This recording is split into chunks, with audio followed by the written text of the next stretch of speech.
Hey guys, welcome back to my channel. So today I'm going to be playing Hitchhiker. This was developed by Mad About Pandas and published by Versus Evil and released on April 15th for a price of $16.74 over here or $20 in the US. Really excited to play this one because they very kindly gave me a copy as I am now in Versus Evil Herald. So I have a direct affiliation with them, so any videos I do will be under their moniker. And this is the game that will take me from 899,000 to 900,000 Gamerscore. So really looking forward to playing this one. Completion will be about 2 to 3 hours, and I'm going to do a long play for this. And then what I'll do is, as it's a narrative-driven experience, I will be playing each ride and then giving my verdict at the end. So strap up your seatbelts and let's get ready for this ride, shall we?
So, where are you headed?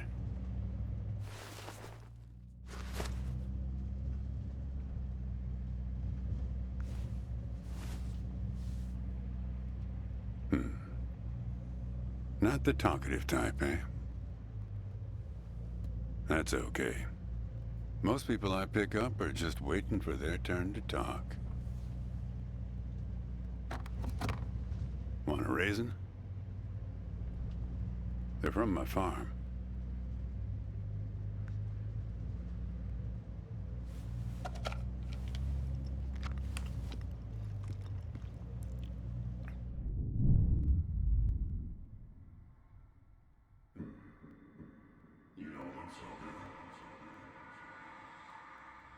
Guess those things don't agree with you yet. Strange. They're Thompson seedless. Good raisins. We still farm more of those in California than anywhere on Earth.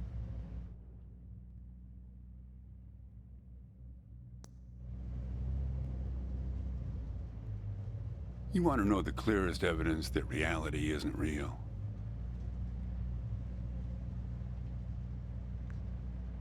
Raisins and grapes, man. They're the same thing, but they taste disgusting when eaten together. Obvious bug in the program there, right? Memory's a slippery thing. Think about when somebody asks you about this ride later, assuming you even know where you're going, and get someplace where somebody can ask you. Hey, how'd you get here anyway? They'll ask you. Oh, I hitched. And your brain will flash back for a second when you say this. And it'll show you a frozen snapshot of yourself, sitting in this car, talking to me like we are right now. But which moment will it actually show you? Will it be this one? Or this one? Or this one? We think we remember how people really were, how our lives together really were. But when we think back to them, even the people we cared about the most, all we're doing is snatching moments out of the air. Just grabbing another raisin out of the box.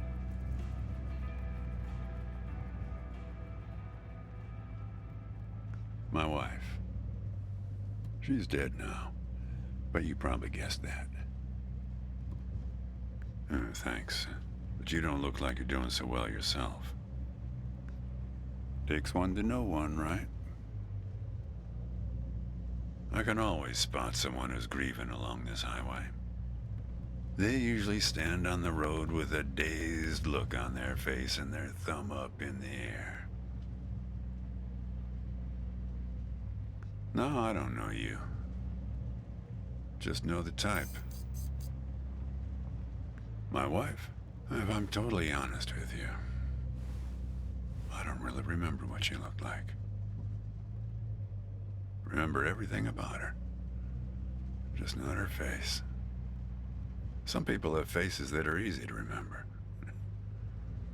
Doesn't seem fair. Sure, it's not as easy as people think. I'll give you an example. You think you're present in the moment? You've been talking to me for a few minutes now. What color are my eyes? Nope. Well, like I said when I picked you up, some people are just waiting until it's their turn to talk. Hey, kid. Do me a favor and crack the window, would you? That's better. Now, where were we? Not much profit in talking geography with someone who doesn't know where he's going or where he's from. But if you want to know, the trunk of this car is full of 4 bushels of raisins that I'm driving to my brother's place in Intercourse. That enough info for you, Copernicus? Yep. Intercourse, Pennsylvania. You're not going to believe this, but my other brother lives in Lampshade, Texas. I once picked up a guy who'd been to the Czech Republic. They've got some really weirdly named places over there, he was telling me. One place that means young celebrator of pain. The thing is, some of these places are 700 years old. I guess they didn't really know how to name places back then.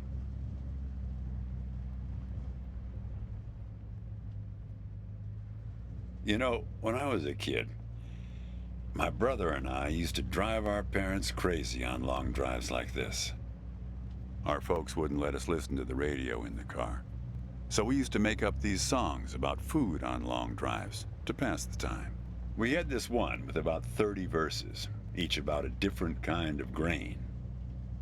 There was this one time when we passed a billboard for this new kind of bread, balach bread. In hell they have a hell a lot of balach bread. In hell they have a hell a lot of balach bread. In hell they have a hell a lot of balach bread. In hell they have a hell a lot of balach bread. Oh yeah, that drove Mom and Dad crazy. Come on, join in. In hell they have a hell a lot of balach bread. In hell they have a hell a lot of balach bread. In hell they have a hell a lot of balach bread. In hell they have a hell a lot of balach bread.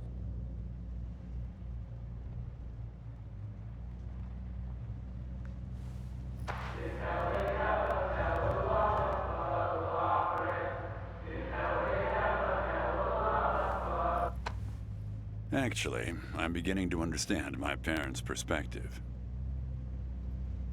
Getting older's funny. It's like reading a book where less and less happens, but the writing gets better and better. Thanks. I got it from an app. It's this app with philosophical sayings. My wife got it for me, to make me sound smarter. Oh, she had a way with words. Yeah, well, that all sort of depends on which raisin you take out of the box, right? How you spin it. We were married for 37 years.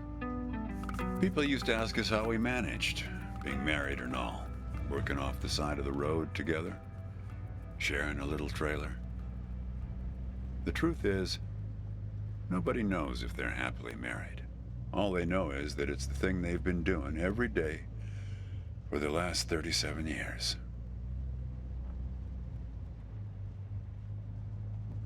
Yeah, we used to have a strict division of labor back when we worked together. She would raise the grape from the time it appeared on the vine, and I'd step in as soon as it was time to start drying them. Our customers used to have fun with that. I'm the dry one, they'd say. Grapes attract a certain kind of person. A person who likes to tell jokes. Wine enthusiasts, tourists, people who like to talk.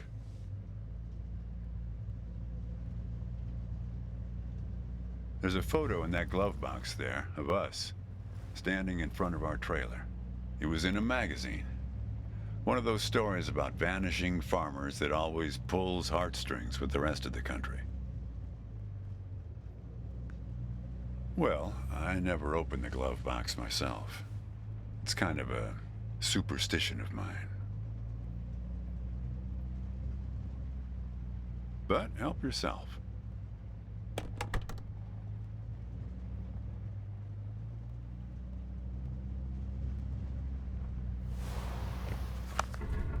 Hey, where'd you get that?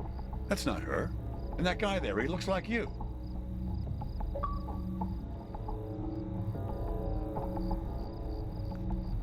I don't know. I was gonna ask you the same question, Copernicus. Did he... Who gave this to you? Well, I guess it belongs to you. You'd better hold on to it.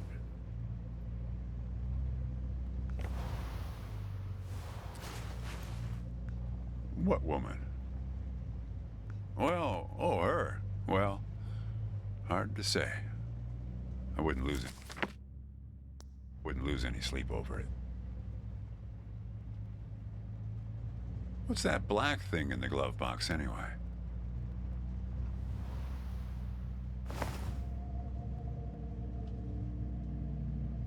See anything interesting there?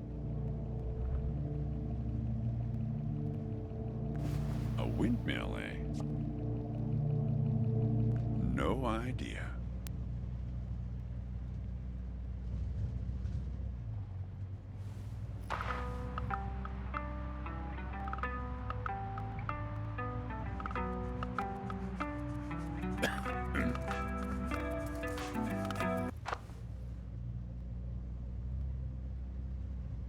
Say, want to hear a joke? Why did the raisin take the prune to the dance? He couldn't get a date. Hey, that reminds me. It's almost 4:30. You'll like this. It's my favorite. I once knew the hostess, Darlene. She used to change the tires on my truck on Highway 51. Welcome to another Interstate Riddle Hour. Here's our first riddle. Keep your eyes peeled, all you blacktop carpetbaggers. I fly, yet I have no wings. I cry, yet I have no eyes. Darkness follows me. Lower light I never see.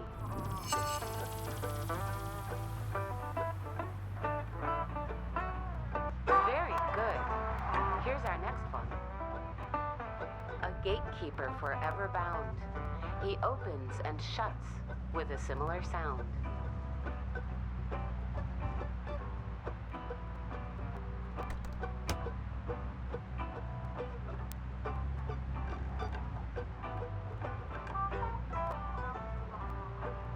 Very good. I don't know why I listen to this every day. Damn questions are rigged. I never get them. Says the guy who never knew what pressure to keep his tires at. Hey! Having fun? Want to keep going? Great.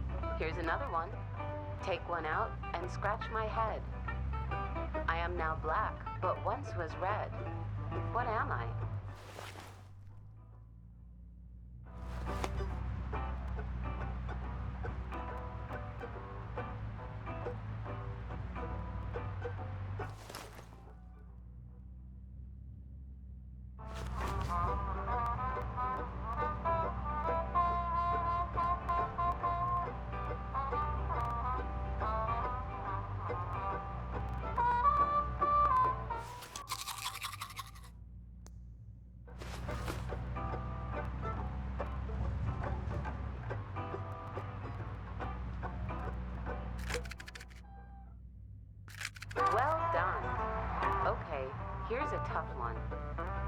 I have 4 wings but cannot fly.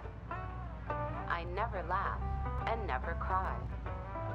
On the same spot I'm always found, toiling away with little sound. What am I?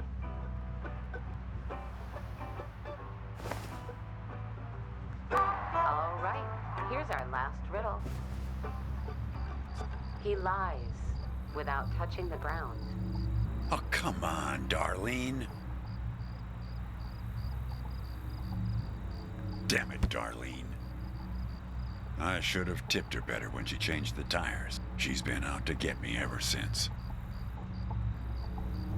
Look, she isn't being straight with you, kid. Check the photo, Copernicus. The photo in your bag. Then you'll see.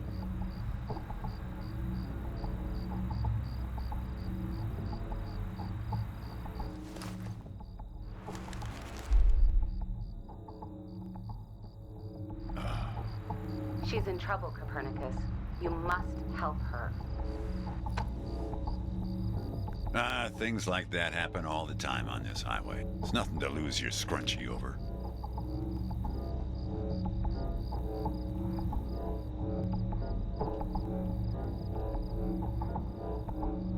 Kid, I am sorry about your girlfriend, but I had nothing to do with it. It's just the opposite. I was sent to protect you. From yourself. You picked this car every bit as much as I chose to stop for you. You picked this car, picked me, not to feel anything. Kid, just let it go. There's nothing for you down that road. Nothing but hurt. Look, I admit I lied, but only about one thing.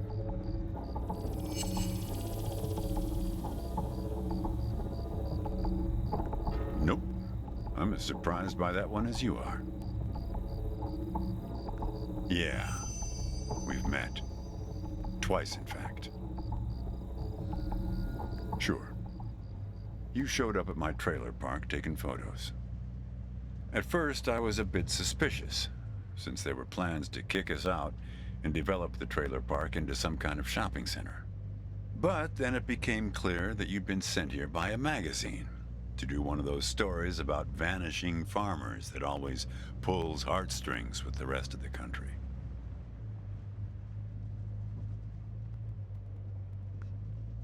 Kid, I told you, you don't want to go down that road. Well, what's that they say in that Tom Cruise movie? The one where he's a bartender? Everything ends badly, or it wouldn't end at all. I wasn't afraid of the truth either, back then. My wife, when she got the x-rays, when she knew, she decided to spare my feelings. Didn't tell me anything. Hid the x-rays in one place I'd never suspect, because it was so obvious. Stayed closed until today. Till you came along. And that's what you liked about me when we met, when you came to take those photos. You said you admired my fortitude. I had to look up at least one of those words in the dictionary. Turns out that you just meant my not feeling every little thing that's gone wrong with me. Well, that's life as a raisin farmer. We're not known for live casting our power ballots.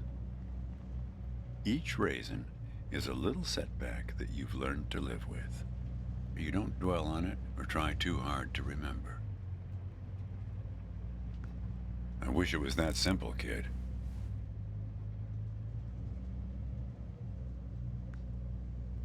Hey, Chief. Why don't you have a look here?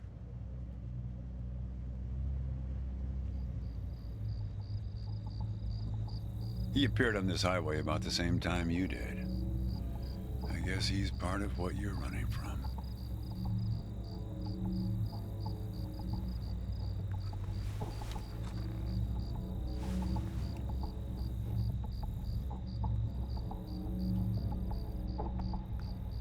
not sure. You can't see him directly. He only shows up in mirrors, windows, pictures. Well, we haven't talked yet about the second time we met. That's the thing. It's a little hard to explain. Better if I just take you there. It's just a quick detour. We'll be there in a minute. But close the window. You don't want to have it open where we're headed.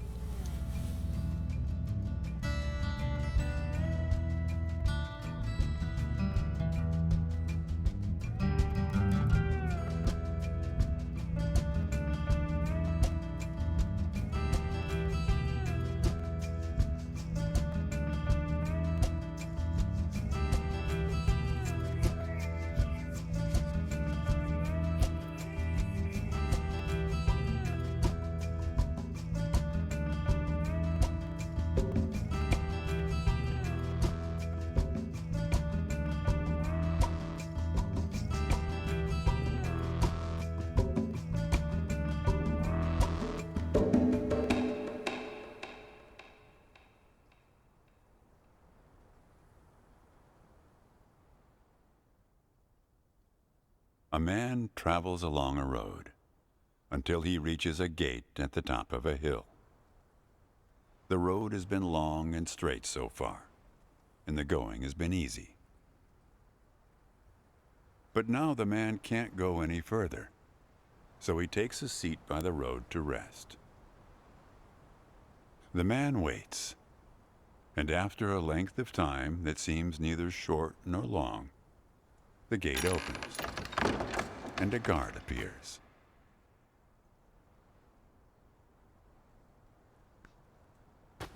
The man asks the guard for entry, but the guard says he cannot let him enter at the moment. The man thinks for a second and asks if he will be allowed through later. It is possible, says the guard, but not now. The gate now stands slightly open, and the man tries to look through it longingly. His journey has been easy so far, and he misses the feeling of the open road. The guard notices and laughs. Even if you could gain entry, there are many gatekeepers after me. Some are much stronger than me, and I'm afraid to look upon them. So there the man waits, for days, months, years, waiting to enter. One day, when he's given up hope of entering, a single question occurs to him, one he has not thought of before. Why, he wonders aloud, are there no other travelers along this road? All these years, no one but myself has waited in front of this gate. The answer to this question comes from a voice near his shoulder. It is you who made this gate, says a bird perched nearby. So it exists for no one but you. But why? Asks the traveler. Why would I choose to stop here?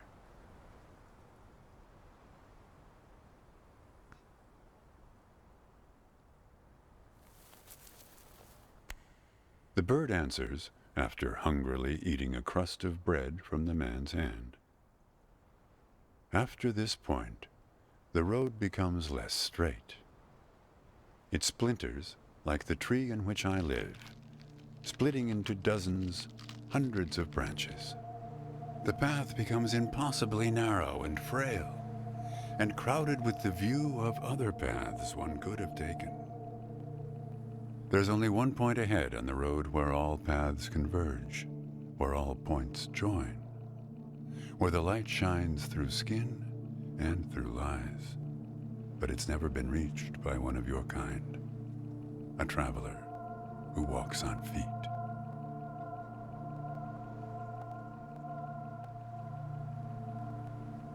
Shoo!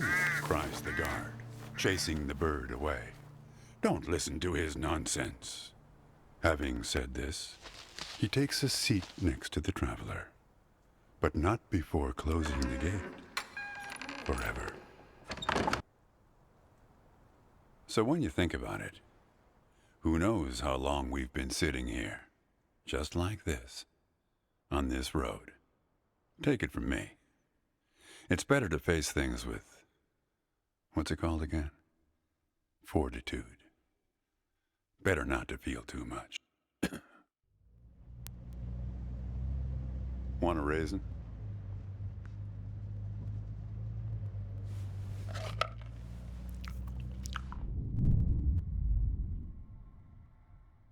See? You're getting used to them. Life is like a box of raisins. That's some Forrest Gump type wisdom for you right there. Here, I'll leave the box open for you. Help yourself.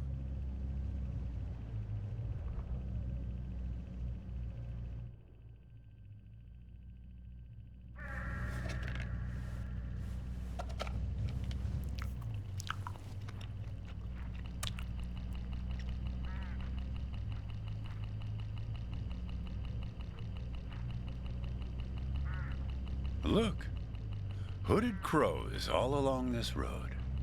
I have to chase these for my farm every harvest.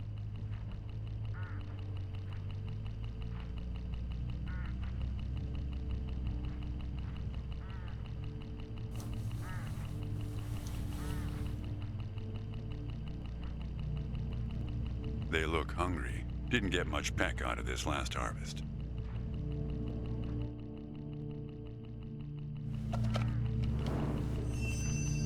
You don't want to do that, kid.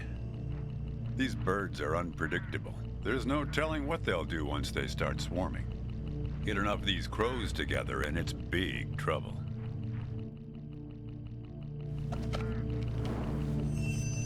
You're making a mistake, kid. You don't know where they're taking you. Look, I'll help you. I'll help you figure out what happened when she came back from Europe.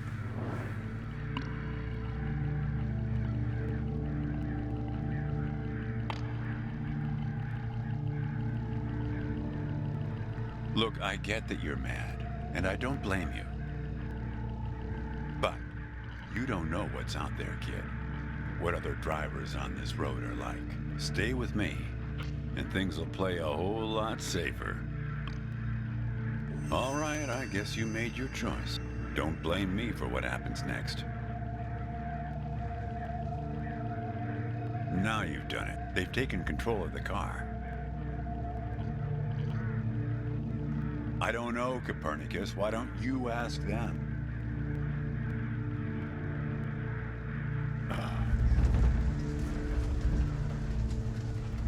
We're at my farm, Copernicus. I had a funny feeling the moment you looked through those binoculars. Well, they're pulling us around in circles.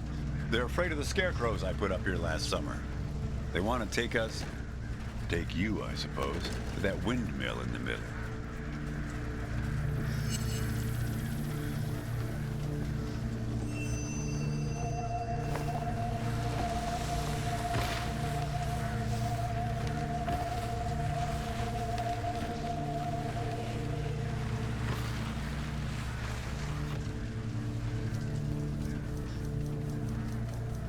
That's it, kid. Now, more of the same.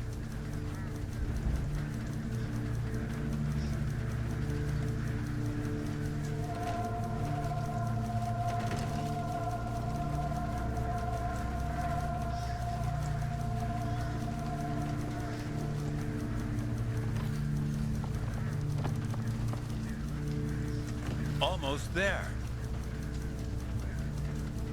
That's it, kid.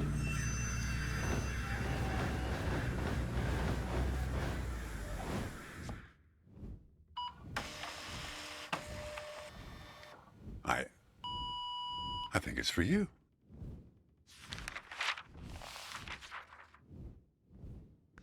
They have a way of leaving gifts once you've fed them. Often something shiny or a piece of string.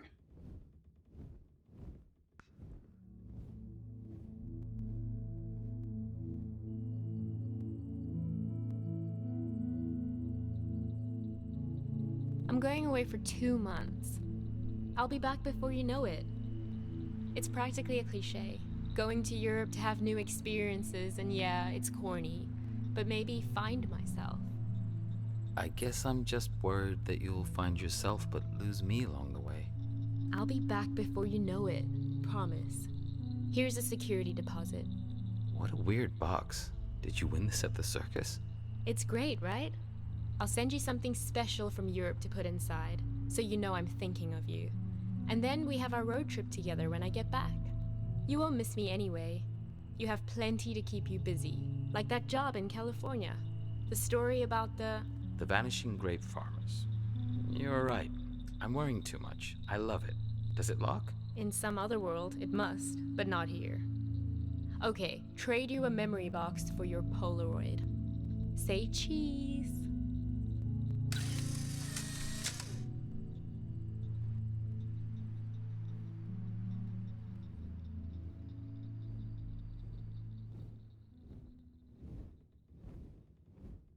Well, now that you know how it started, it doesn't make the next step any easier, does it?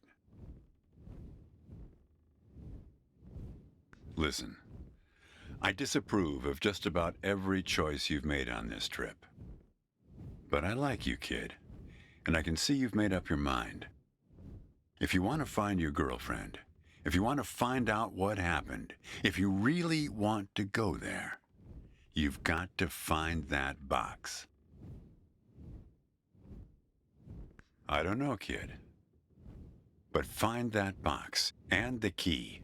Open the box before it's too late. Well, this is where I say goodbye. But yeah, feel free to call me anytime you get in trouble.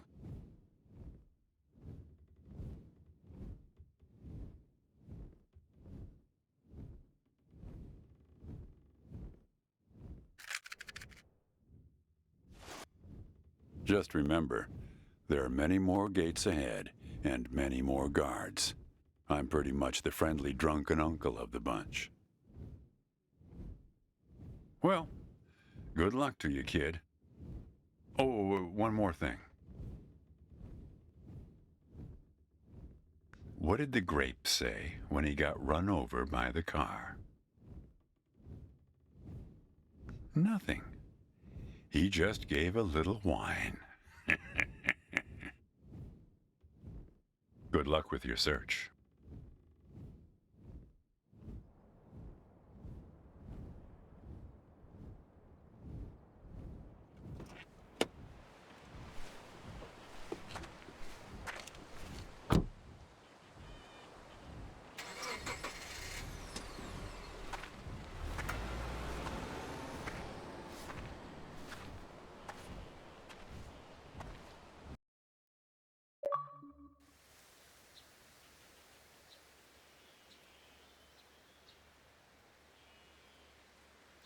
So there we have Ride 1.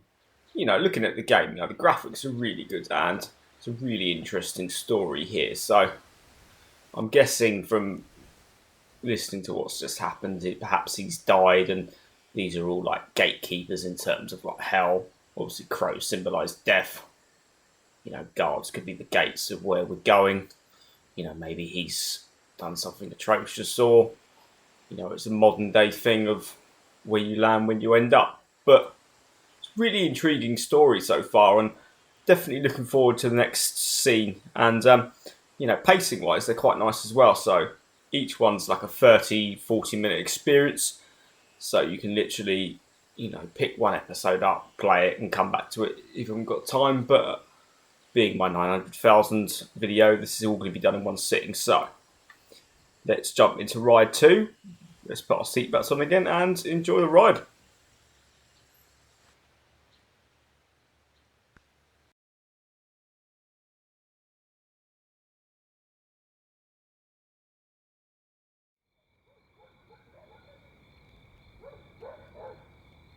It's the second house on the right here. No, wait, the third. Don't you remember where it is? I thought you spent your whole childhood here.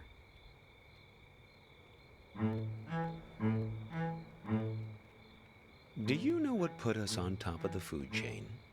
do you know? And please don't say opposable thumbs. Plenty of animals have those. Possums, koalas, something called the waxy monkey leaf frog. They're nothing special. Forget about thumbs, okay? Memory is what put us here. So many of our dreams are set in the places where we used to live. We want to see them, visit them again. There should be a rule, a kind of social convention. The old apartment rule works like this. We can show up any place we used to live and simply explain, oh, I used to live here. There's nothing strange about it. The people who live there just throw open their doors and invite us in to have a look around. So we can go back home again. So we can be whole. Hey, are you keeping an eye out? Oh dear. I didn't mean to put you to sleep with my talking.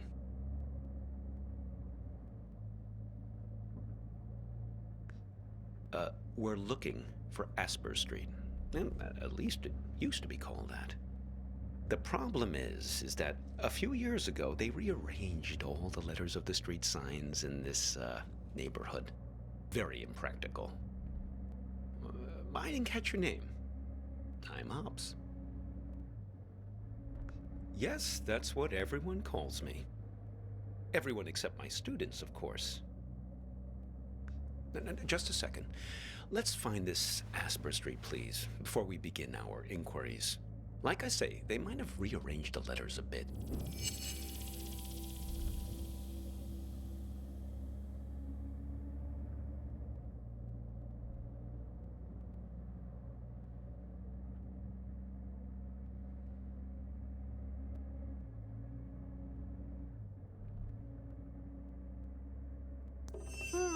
Yes, that's it. Very good. So, we're on our way.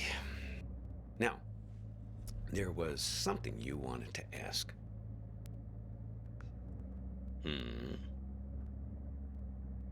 Yes, then it's going to turn out that big surprise. I do know you.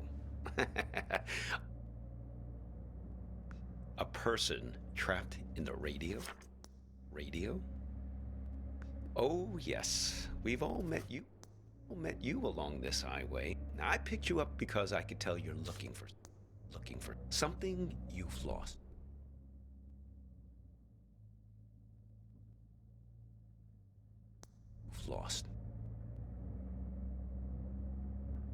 Now, we're all looking for something on this road. I've never met anyone who wasn't. My dog. Well, she's been missing for a long time now. Oh, yes. Vern said you were pretty funny. So, Vern mentioned this problem you have with a photo.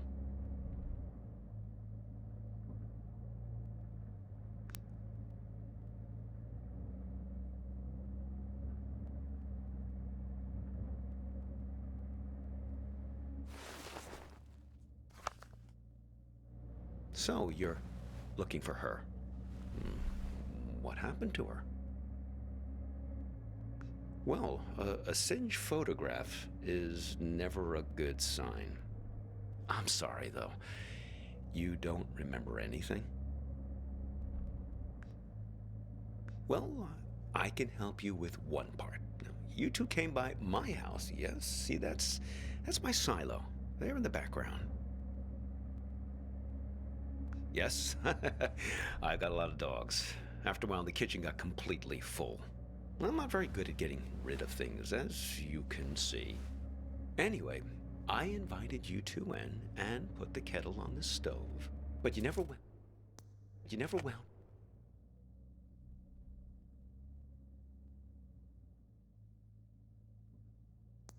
wound up making it to the front door. There was some kind of argument. No, just you two doing the arguing. She suddenly had to take a call. You got impatient. Well, I got the feeling there was something more behind it.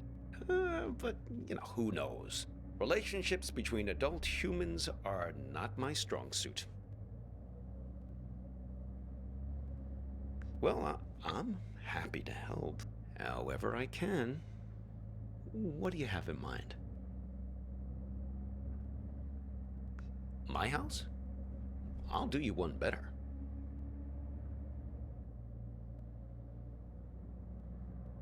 If you want to know what happened to her, why don't you just ask her yourself?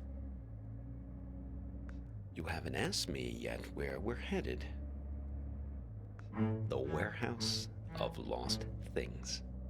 Impressed? Okay. It's this warehouse that contains everything you've ever lost in your life. You can find anything there, even feelings, but you only get 15 minutes to look. Yes, only 15 minutes. It really threw me the last time I was there. I got distracted by some mittens. Yeah, I had as a kid. Left them at a bus stop sometime in the mid...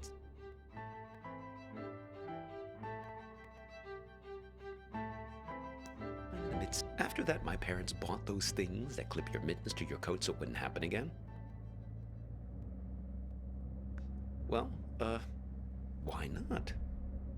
Shamanic tribes of the Amazon believe that in order to heal, you have to journey into the other world, find the thing you've lost among the spirits, and bring it back.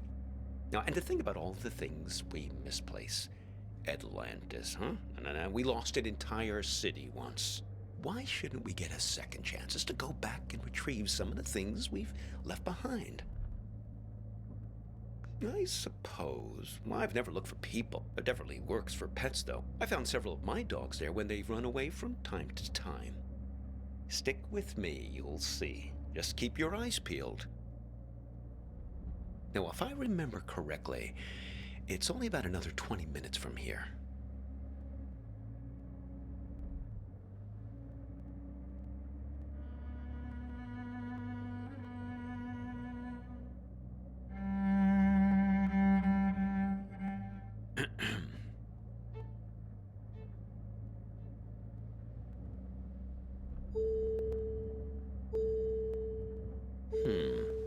Peculiar. It's nothing. Just wondering about this green light. Are you one of these people who's good with cars? I was hoping you might know.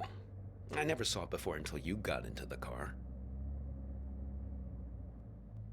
A car manual? Oh no. That's not the sort of book I keep in here. I'm a humanities teacher. No, I think we'll wait to find a mechanic someplace. Perhaps that part-time quiz show hostess. Ah, the green light. The epic sense of man's urgency. The future that keeps receding from us. Yes, I suppose you've read The Great Gatsby, too. It's probably nothing major, just a reminder to get something checked. But what do I know? I'm not the technical sort. Oh, we could ask Lola. Well, she's very good with these things. Lola's a kind of oracle. She's given me lots of good advice, right from where you're sitting. Besides, more to the point, I'd like to check with her about directions, just to make sure we're pointed the right way. See if you can find her here. Well, she's quite small, you see. A toy bear. Now, I found her at the World's Fair in Barcelona, 1929, at an exhibition about alchemy. Lola MONTEZ. Well, she's somewhere in this car now. Feel free to rummage around as much as you need.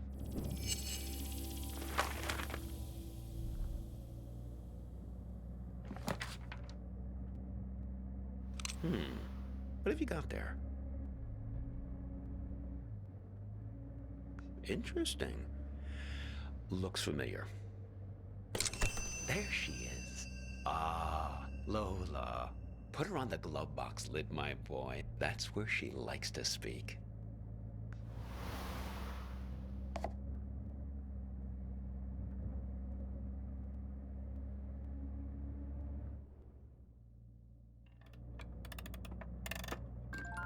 Yes, sometimes directly, sometimes in a more of a roundabout way. Lola, dearest, now I'm here with this young fellow here, and well, the warehouse. Now, it's left up here on Concord Avenue, right? She's not ready to talk yet. She's lonely, and she misses her friends. Fellow memory objects. That's her preferred company. Trinkets like her, lost and found many times over the years, imbued with the memories of everyone who's ever claimed them as their own. Get enough of them together, and things start to get interesting. The present moment peels back like wallpaper to reveal the past behind it and the future ahead. Her and her friends, yes. She's very good. She even remembers my dog's names.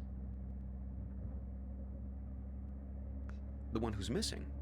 Hops, like me. Stupid idea, naming a dog after yourself.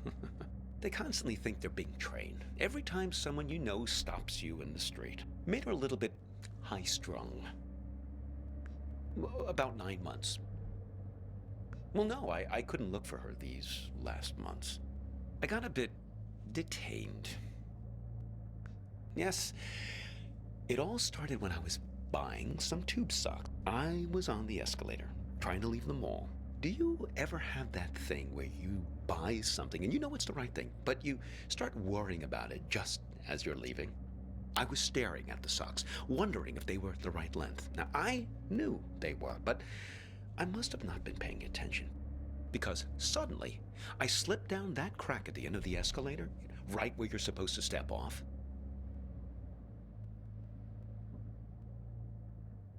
Yes, exactly the thing kids are always worrying about, getting sucked down the escalator. Well, first quite quickly, and then very slowly.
Oh, look.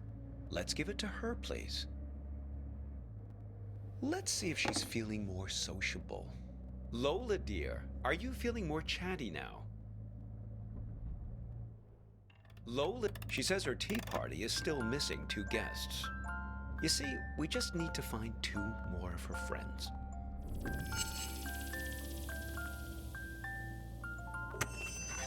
Ah, of course.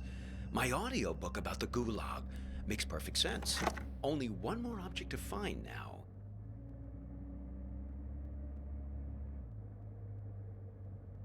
Oh, well, it's something I used to play for her in the car an awful lot. There was this one story she used to adore. Oh, here's a fellow who's eager to get to the bottom of things. No, it's okay. I tend to ramble on a bit. What is it ye be wanting to the answer for? It's a reasonable question. Well, the answers are all in front of you. You just have to decide if you want to go all the way down the tunnel or not. You sure? You don't look quite like a fellow who wants to know the truth. Well, never mind what I think. It's a simple choice. I can give you the blue pill, and you'll return to your previous life, remembering nothing of any of this. Or I can give you the red pill, but then you're in here playing for keeps.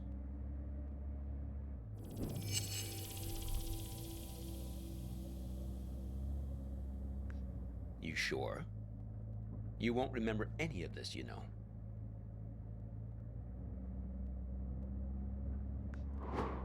All right then, down the hatch.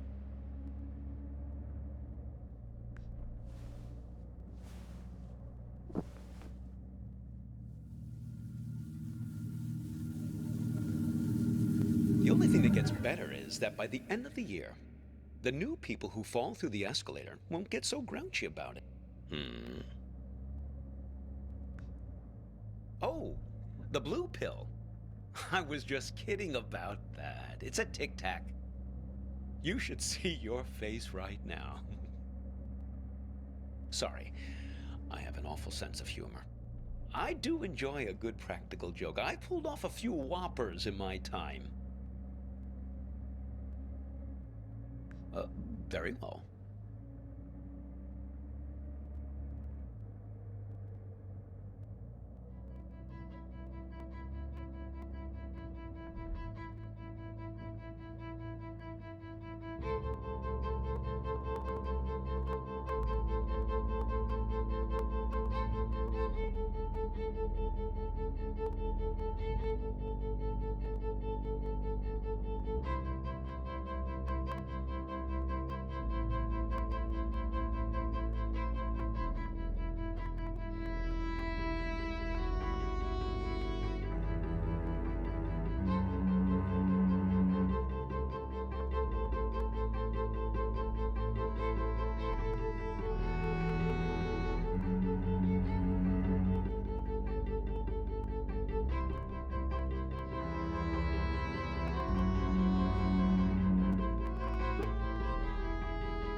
Listen, can I ask you an honest question?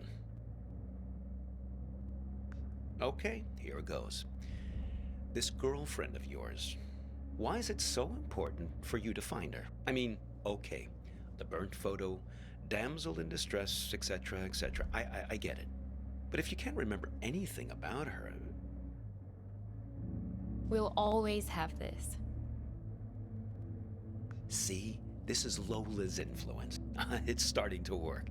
You feel it, right? All you have to do is find your way back to me.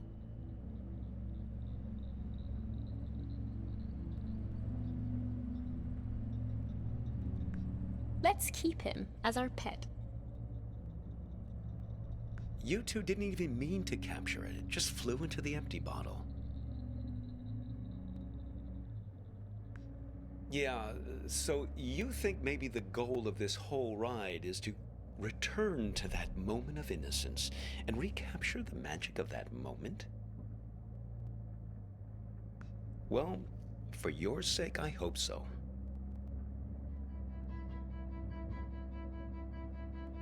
I think you know. You're like me. The past is the only place left for us. When we were young, we thought the past could only tie us down. Everything we wanted, freedom, lay ahead on the open road. Well, that was yesterday, and this is today.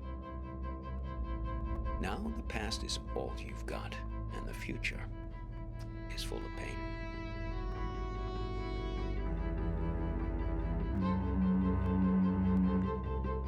Well, when we get to the warehouse, remember to keep an eye out for a firefly in a glass bottle. It shouldn't be hard to spot. They tend to keep that place pretty dimly lit.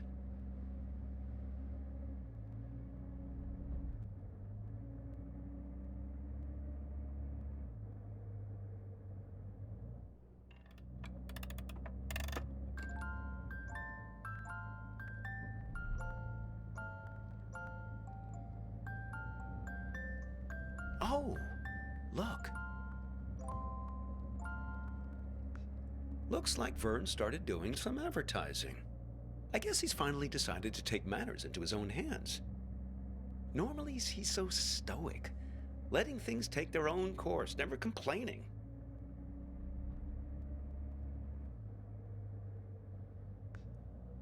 Well, he was just trying to help you. Seems like you could use it. You're totally infected with this frontier spirit, am I right? Always move ahead, always continue along the two-lane blacktop. Don't look back, right? Wrong.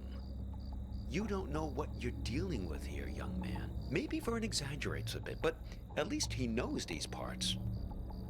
You should turn back here. No, I'm serious. Take the whole goddamn pack of Tic Tacs if you want. It's just Lola. Blast nothing. Someone changed the street signs. Him. He's been here. I swear it was the second left past the red house. But don't worry. We'll find it. It's right around here. No, it seems to have disappeared along with the car manual. I just want to find my dog. These streets all look the same. This is worse than falling down an escalator. Here, take this.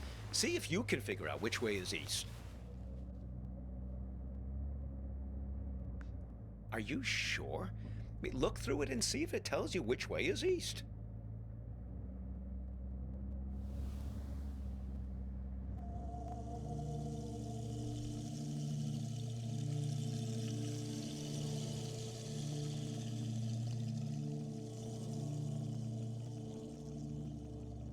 No luck, huh? Well, maybe it does something useful.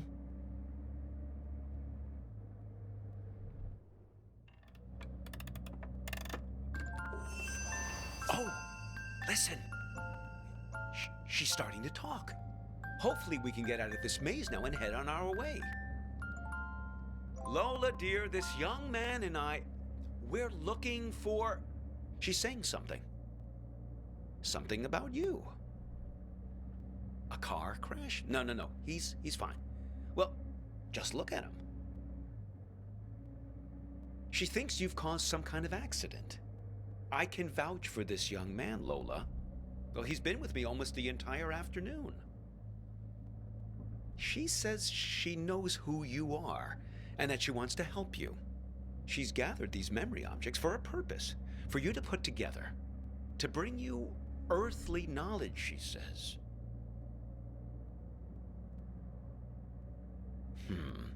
Very peculiar.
Well, isn't that something?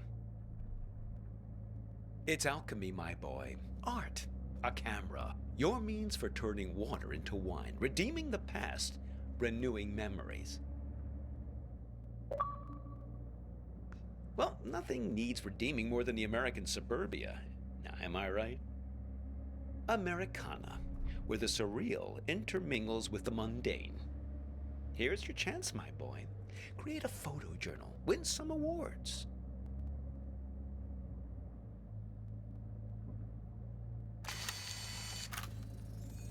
Fireflies, sent directly from your memory, I suppose, to guide you. Oh, hello there, Lampyridae. Oh. Oh, those sideburns. Don't let my students get a hold of that. I think they're not done yet. They want you to take more photos.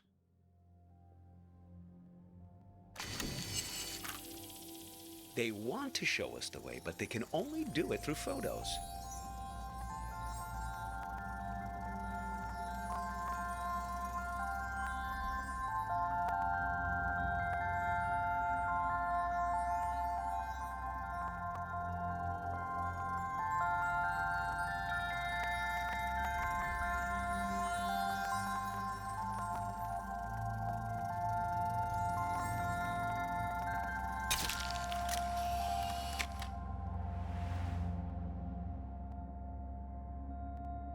Gee, I didn't notice him standing back there. Should we go back and pick him up? Who is that guy anyway? You don't sound very glad to see him. I think they're not done yet. They want you to take more photos.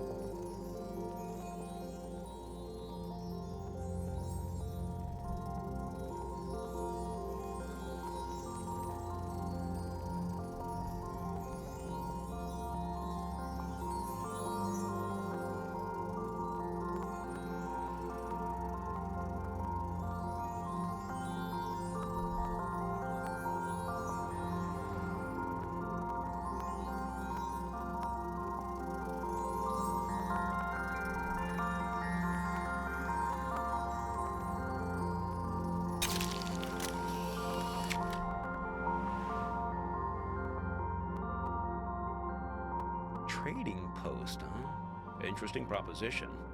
I expect you get something rather valuable in exchange for this particular camera.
No! My dog! How? If I can't find her in the past, I don't have a chance of finding her in the future. Oh, that was just nonsense I said to cheer you up. I just want to find my dog.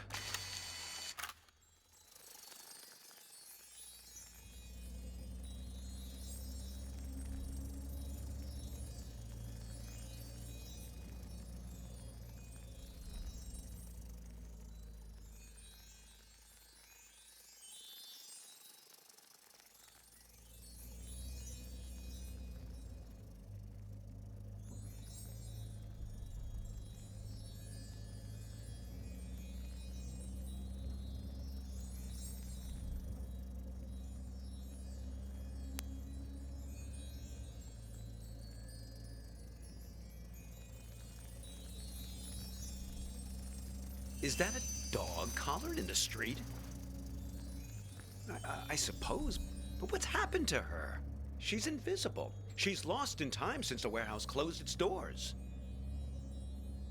That's it. Capture her with that camera of yours.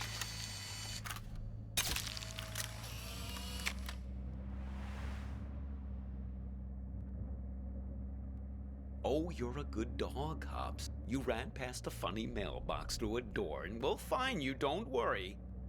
We've got to find that house.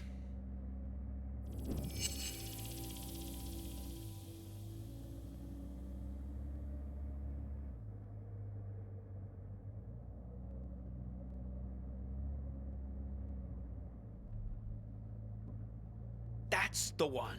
Hang on.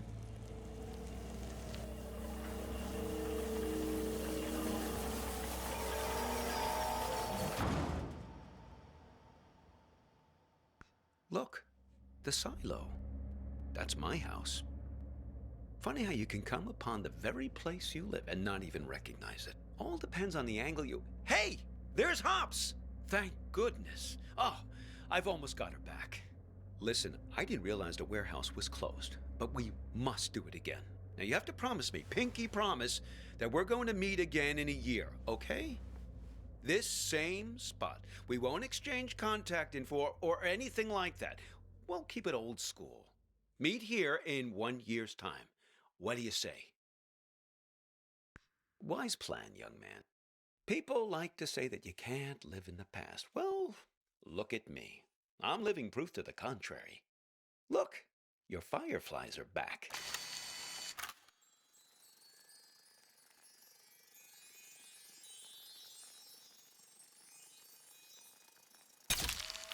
Seems like they're waiting to give you one last memory.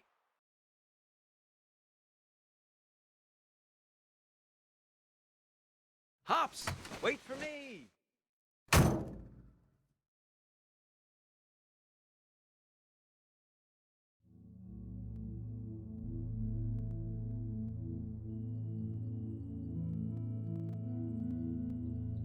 I just think it would be fun to ring the bell.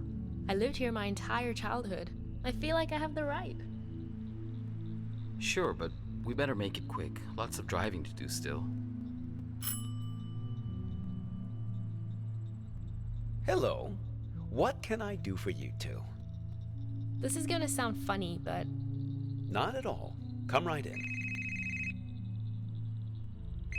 Oh, sorry. I've gotta take this.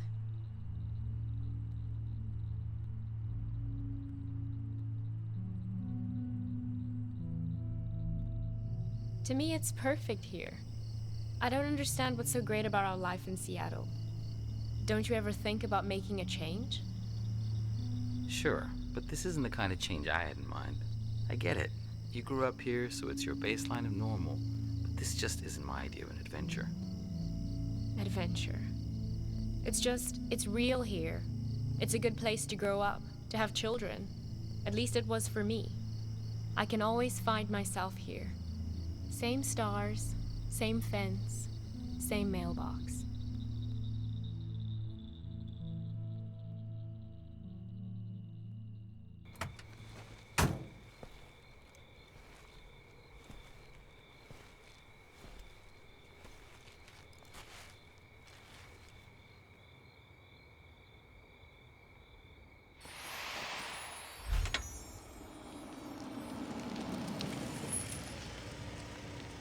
Hey, you need a ride someplace?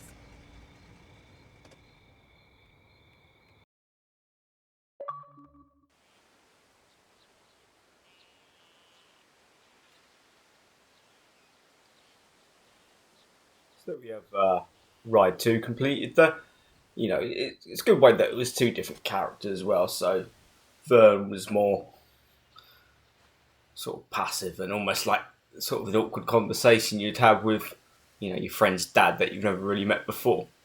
Whereas Hops struck me as more someone that would be like your teacher or lecturer, as it showed. And, you know, if I was putting the pieces together, I'm going to say that he's been in a coma or, you know, he's literally on the verge of, you know, passing, and, you know, the 15 minutes of the warehouse will be, where your brain switches off. It has about 15 minutes life after your heart stops. So I think they're saying it's not his time yet. He's still in this state of comatose, and he's driving through his memories at the moment. And they do say that even in dreams, or when you're in states like that, you remember key people throughout your life, and key events, or sometimes they're somewhat jumbled. And I think that's what's the case here. Obviously, he's been brought back to this place where his girlfriend's very fond of, but obviously he ever isn't. And that's a key moment in his life. It sort of reminds me of when people say about palm reading, when you go down different paths, and your life sort of ends on what branch you take. I think that's kind of what the scene one summarised. When you're going through the gate, sometimes when you go straight for a long way, you've got branches that path. We have that in all aspects of life. Personal, professional. We meet people. We have relationships. We have different ones, and I think this is where fate takes us. Is where we're going to end up. So, really enjoyed this so far. It's really got you thinking of what's happening. Obviously, it's not what I assumed this would be from the start in terms of Hitchhiking. I thought it was more just sort of 5 people that had different stories and experiences, but you can see in the way this is all cleverly sort of interwoven into an end story. So let's jump straight into scene 3, and we will see how it plays.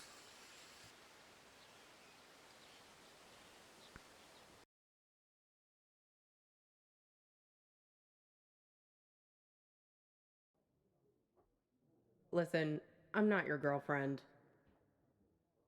And I'm not your mother. But you'd better finish that pickle, or else I'm stealing it. Truth.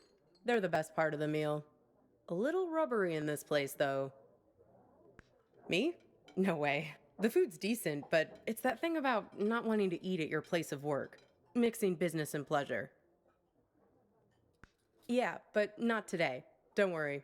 Thursday's my day off. That's okay. It's nice to sit on the other side of the counter for a change and see how the other half lives.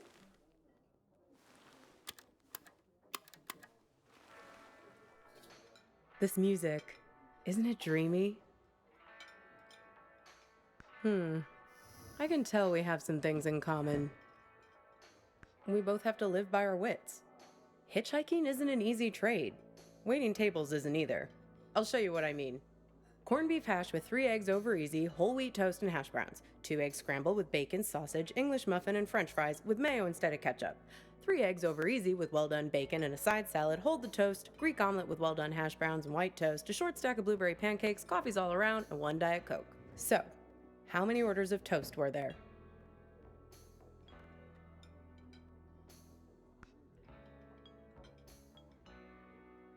Yep. Well, unless you count the English muffin. Then it's 3. I figure there's an art to hitching a ride. You have to be able to read people very quickly. Waiting tables is no different. You get to know what people want before they know what they want. It's a 6th sense.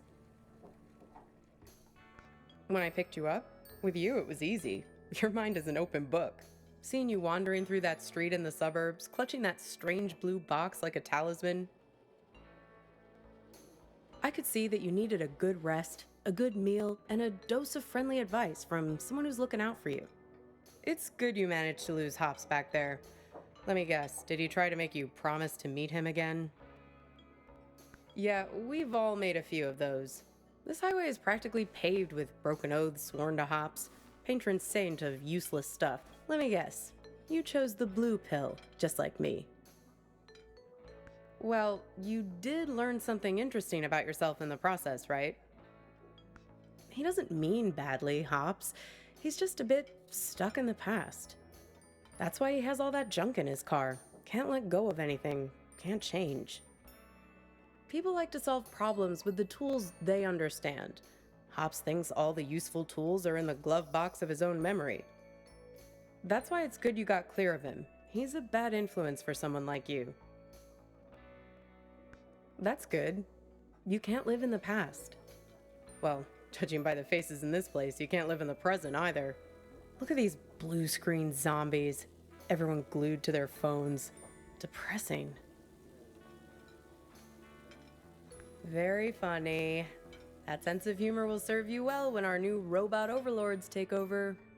The living dead all around us. Not you two, though. You and your girlfriend. You were very much animated. Although, maybe not in a good way. That was some argument.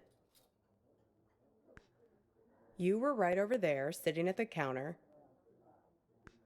Well, I'm not one to eavesdrop. Something about text messages being present. The usual suspects when it comes to couple arguing somewhere in public in the 21st century. I only caught the end of it. It was one of those things that suddenly boils over. One moment you were sitting there having your strawberry rhubarb pie and trying to figure out where the next gas station is. The next moment, when I came back with your check, there was this big scene with you storming out the door. I just want to be sure there's no trouble on my watch. Like I said, it died down pretty quickly. She hung around for another 20 minutes, mainly talking on her phone, then she got her stuff and left. Seemed like she was making a plan to meet somebody. Nope. See, I'm not that nosy. But when I was wiping down the counter, I found this. Have a look. You might find it interesting.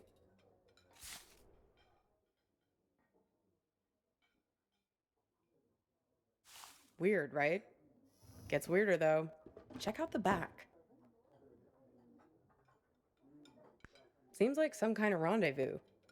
I mean, I figure that's not your card. Beats me. I just work here. Sorry, Copernicus. I've helped you all I can this time. Like I said, we all know each other on this highway.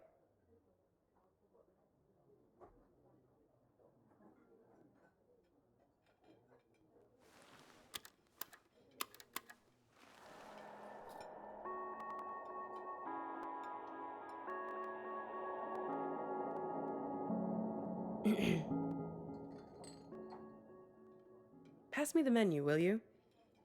I want to see if they have the seasonal milkshakes in yet. Aw, look at that. It's like a little map of your adventures. How convenient. Even your gas station is there. Did you notice? It's a typical sign, you know, of a lucid dream. Random happenstance. Strange coincidence. This might be a good time to test if you have superhuman strength or can fly or something. I think I'll have peppermint mocha or vanilla caramel. Yeah, haven't seen our waitress in a while. Jeez, I'd kill for a shake right now. Well, things become real when we invest meaning in them. When we make them real. It's not a theory. There's a poem about this. A guy is having an argument with his friend. He's freaking out because the meaning of every word, everything, every idea seems to be falling apart. After a while, I understood that talking this way, everything dissolves. Justice, pine, hair, woman, you and I. Exactly. Booth, menu, you, I, mustard, mustard. It all starts to dissolve. It's my day off reading.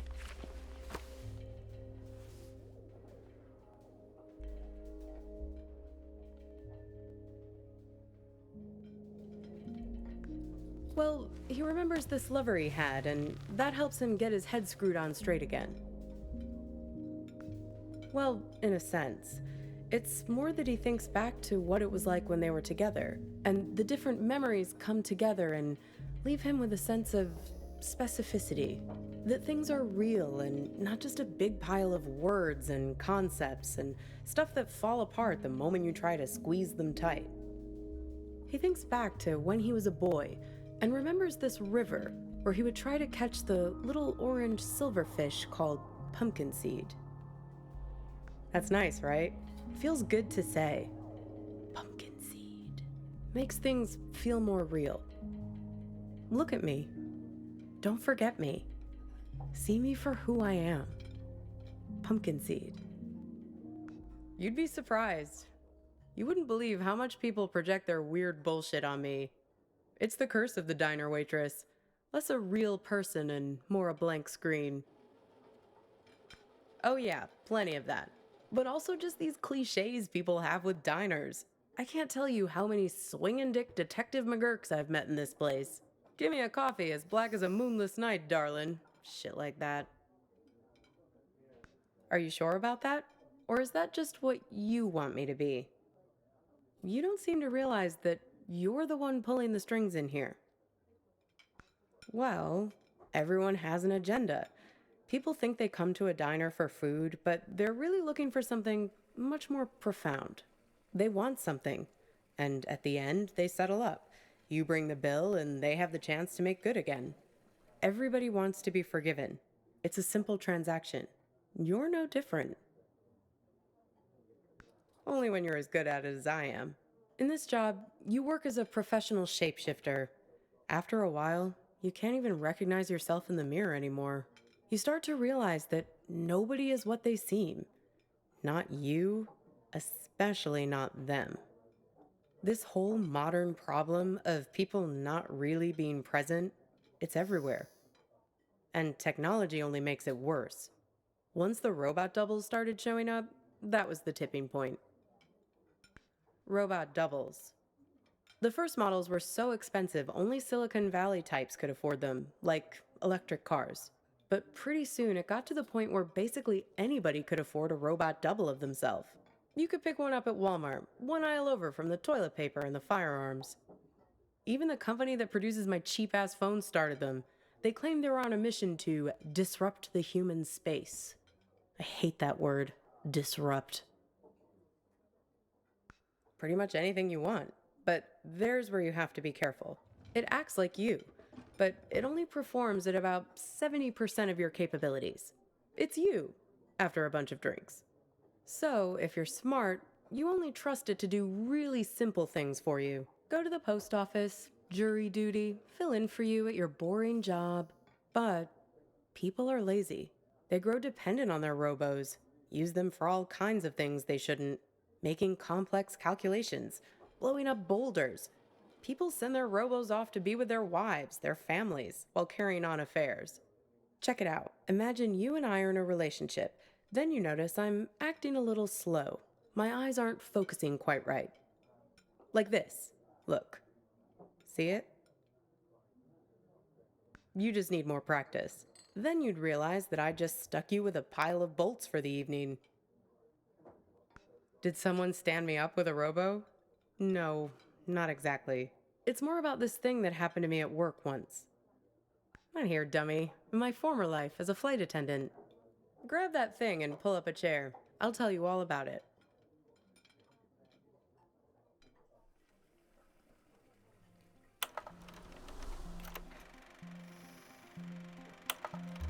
You feel like a sack of bolts yourself doing these safety demonstrations. People are zoning out, staring at their phones like the blockheads in here, or else just leering at you like you're the first woman they've ever seen wearing a uniform. But you start getting good at spotting the doubles. They're often the only ones paying attention, staring at you with those not quite human eyes of theirs. Technically, no, they're not supposed to be there. But like I said, people bend the rules, and security rarely checks. They're fine on the runway, perfectly docile. But something goes wrong at altitude, something about the navigation system. The FAA wanted to study it, but the study got shut down because you're not supposed to have them on aircrafts in the first place. So yeah, I learned to spot them right away. It becomes a job requirement, a matter of survival. Here, try your luck. Have a look at the table. So, 1 mustard, fine. 3 mustards, not so fine. The one on the left is the real one. See if you can track it. Keep your eyes on the prize. 10 will get you 30. Uh-oh, you just accused Mr. Corporate Entitlement of being a robot. Unfortunately, it's really him. That's going to cost you 1 complimentary business class upgrade. Want to play again?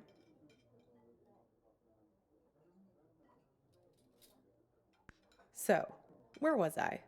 Pick that up again, and I'll show you what happened next. One time, we were doing a flight into Galveston, and we had a sudden drop of cabin pressure about 100 miles from our destination. No, but imagine this. Everyone's freaking out. I'm trying to help a girl with her arm in a cast to get her oxygen mask over her head. Suddenly, I'm aware of this Frankenstein monster lurching towards me. The robos, they're like an army of the undead. I don't know if they were affected by the sudden change in cabin pressure or what, but they just lost their shit. People are screaming, and we're huddled together like a band of villagers with pitchforks to fight these things, throwing crap at them from the drink cart, locking them in the toilets, and so on. Luckily, they started fritzing out on their own, like Hal in 2001 when his brain starts melting. Let me tell you, as soon as we got over water, adios! Out you go, robos! Threw them right out of the cabin doors.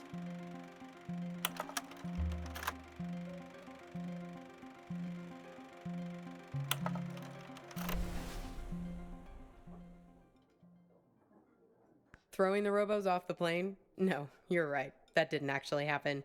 You can't just open the hatch door like that. But it's a nice image, right? I like to think of it sometimes when I'm lying in bed trying to sleep. Kind of. You need practice to be able to spot them. They're everywhere these days. I can see one in this diner right now, in fact. Can you find it?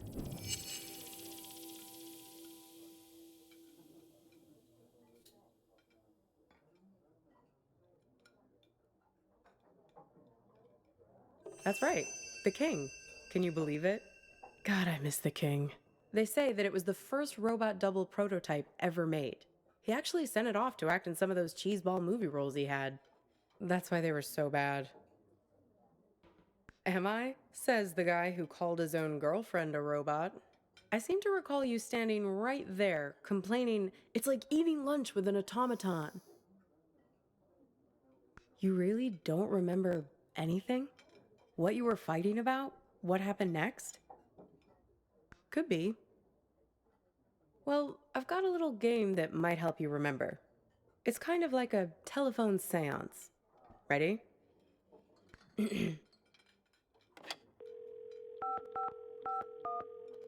Hello?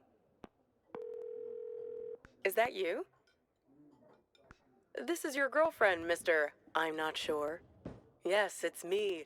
I'm calling from beyond the grave.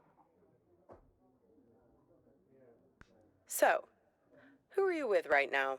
Am I interrupting you? Why'd you bring me back here of all places? Of all the restaurants we've been to? Couldn't you have summoned me to that place with the sour cream pierogi?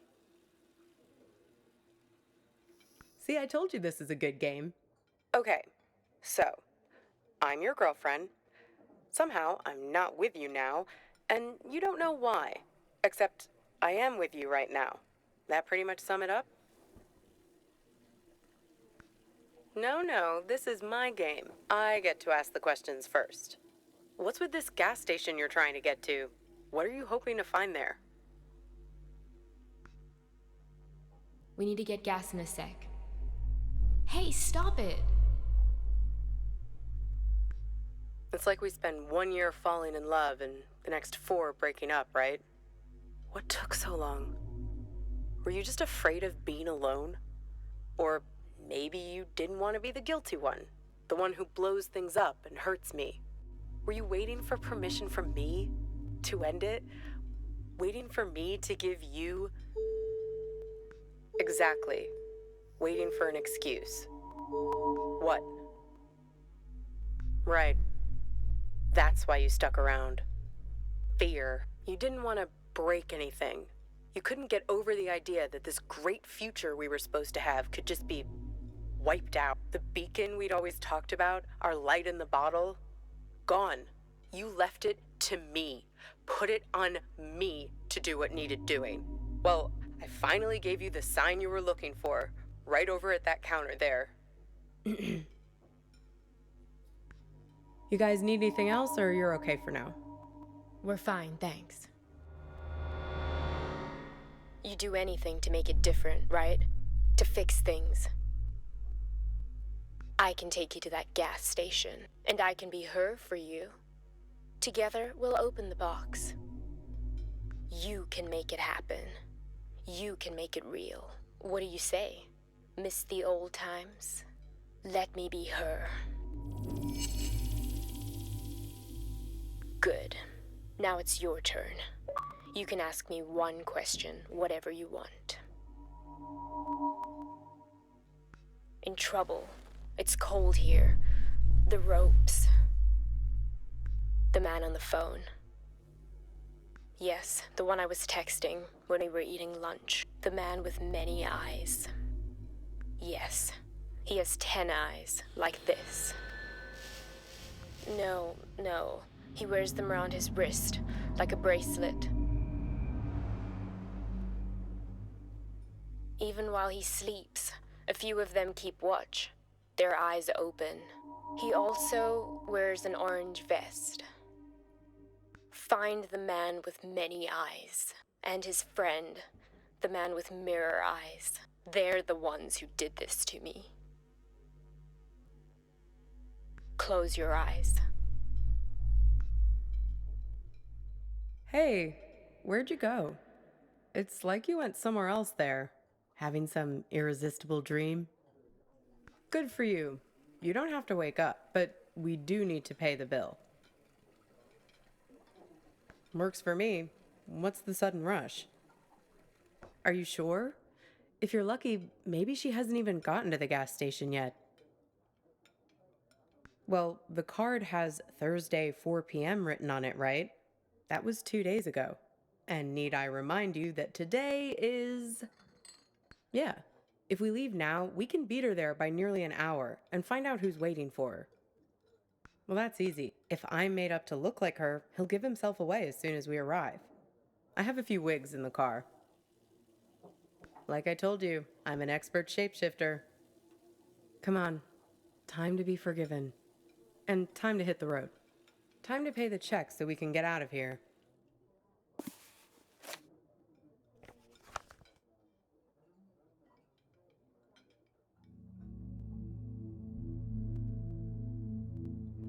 This thing about robots is chilling. It says that 60% of the workforce won't have a job in 20 years. Hey, can you put down your phone for 3 seconds? I'm trying to have a real human connection with you, and you're so tuned out. It's like I'm eating with a robot. I'm sorry, I know. We need to get gas in a sec. You can tell me about it while we're in the car. Would you put that thing away? Hey, stop it! Come on, let go! Who is that? Who are you writing to? God, keep your voice down. Look, I've been driving for ages. I just need to space out a little. A little? It's like you're a million miles away. Can you just give me a break, please? We were just taking a break, remember? Now we're back together, but I feel this is the last place in the world you want to be. Well, that's what I'd call a self-fulfilling prophecy. Ain't love grand? Come on, let's get out of here.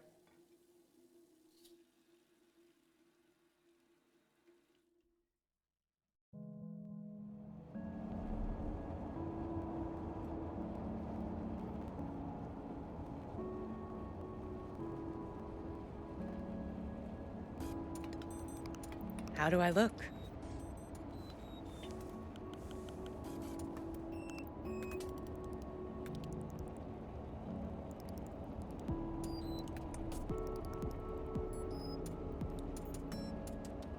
Good.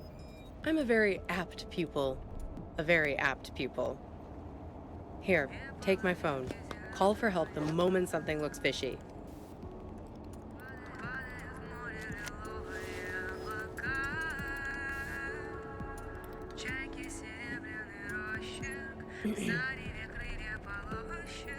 Shoot. Right? I did, yes. Right, it was her. Yes, and? Listen, there's something at the end of this road that you don't want to find.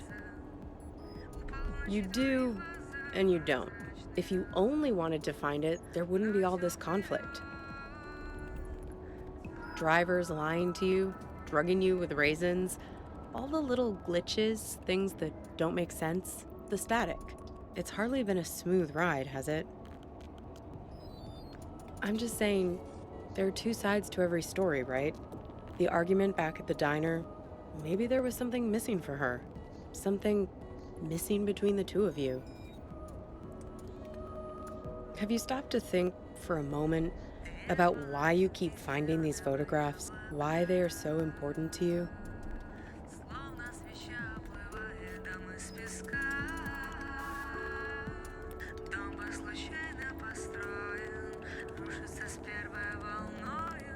Your photos.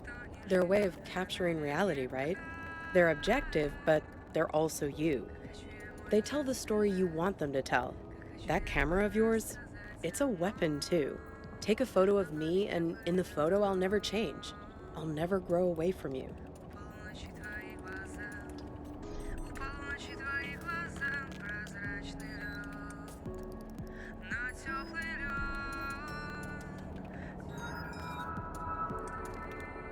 So, what did you learn back there from your photo?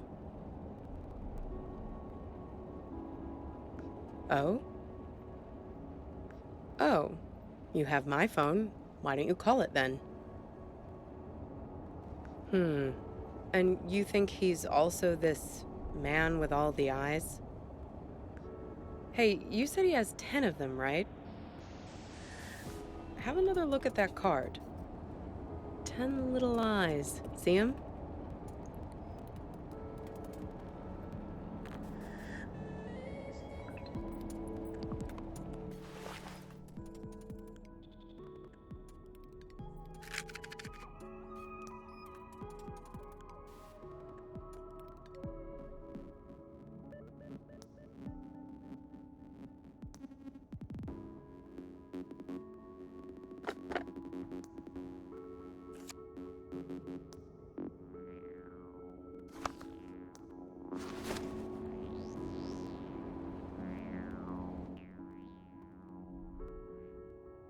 Freaky, right?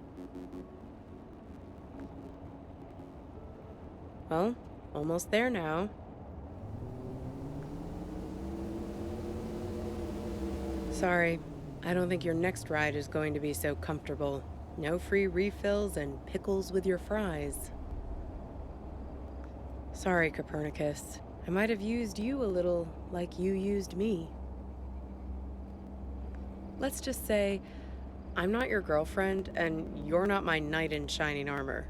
It's nothing personal, just a simple transaction motivated by self-interest. Nothing different than what you chose back at the diner. Well, except when it suits you to have me be her, am I right? There's a price to be paid for everything on this highway. The bill always comes sooner or later.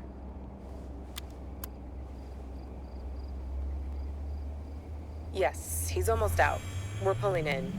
I'll be handing him over in a sec. Hang on, there's a third car now. A Volvo. It's pulling up. What's that doing here? What the hell? Watch it, buddy.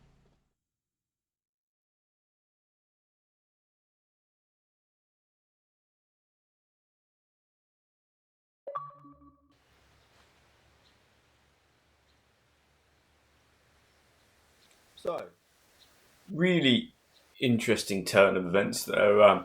Sorry, it's a little bit of a twist that I actually didn't expect. Not overly sure what the replicant bit was about, but I'm assuming the diner, the waitress was, I guess sometimes you look at other people to be your ideal, or, you know, you see people that like you said, want to make you branch out from the path that you're on. You know, is it driven by his own interests and agendas? Yes, by the sound of it. I guess it's some sort of attraction, and they're going towards the white light, which normally means, you know, death. I mentioned earlier, you know, the brain matter, that it's got a little bit of time, so we see where this next story takes us. But really intriguing so far. You know, different venues, different, you know, all completely different characters, does make this a very interesting experience. So, gonna ride into the full story.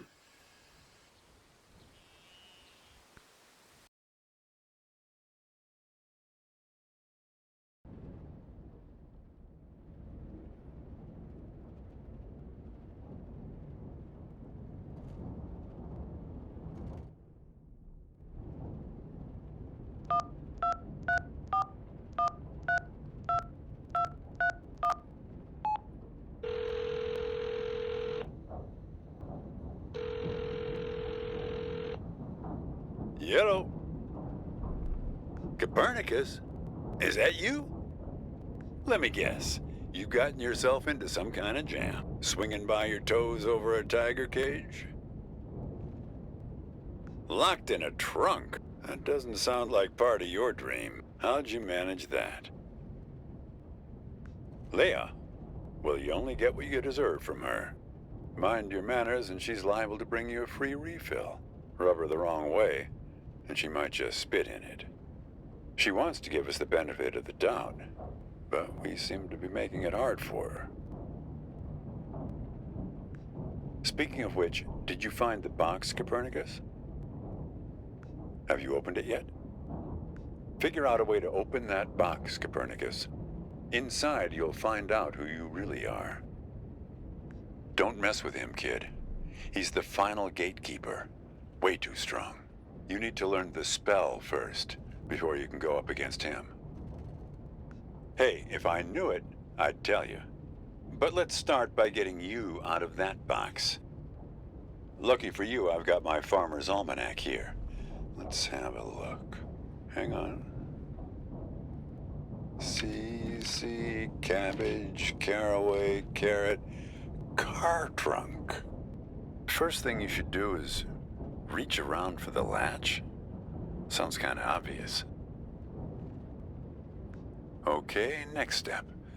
See if you can scare up the brake lights. Can you find them? It's a little gizmo with some wires. Okay. Yank on the wires and try to pull the lights into the trunk with you. Got them? What color are the lights? We need a green light, kid. A steady green light. That's the way forward. Gotta run now. Good luck to you, kid.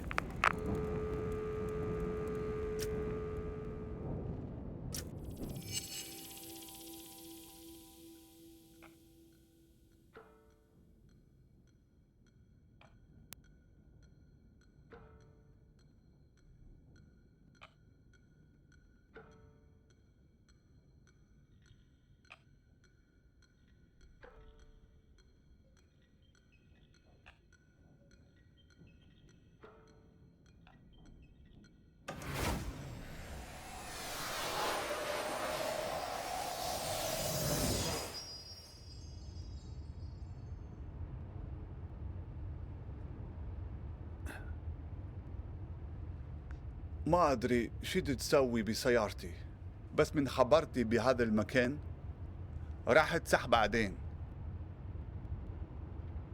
إنجليش. آسف. ما أدري هاي مو صدق، بس أنا أشعر بيه. كاني من صدق حجة سعر. كل شيء هنا إلها دلالة رمزية، السترن، الجير ولا القرن على الدشبول. هسا حتى لو أحد إيدي من السترن، السيارة من كيف تمشي عدل، بس من أقوم أشوف إنه هذا جنهل. هسا شنو اللي تغير؟ وإذا هاي كله إشارات، شنو معنى ماله؟ أدري هاي مو صدق، بس أنا أشعر بيه. كاني من صدق حجة سعر. كل شيء هنا إلها دلالة رمزية، السترن، الجير ولا القرن على الدشبول. ايه معود على كيفك. اريد اوقف.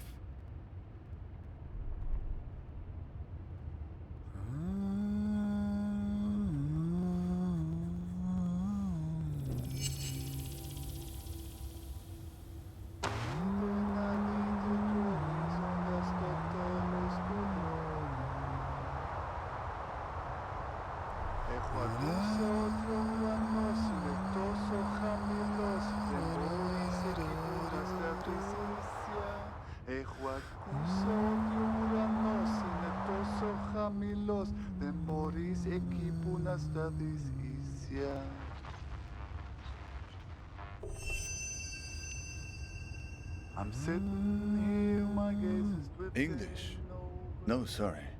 I could, of course, back in the real world, but it doesn't seem to have come with me into this place. To me, this sounds like Arabic. I guess it depends on one's perspective. Anyway, as long as you're not going to start shouting at me again, it's an improvement. Kidnap you? I don't think my singing is that bad. How would I know? It's not even my car. No idea. I find myself behind the wheel here night after night. And the trunk, that's my dream too. You don't want to know how many hours I've spent in there, trying to shift my legs to keep them from falling asleep. Why should I know? What makes you think you can turn up out of thin air and interrogate me? Who are you anyway?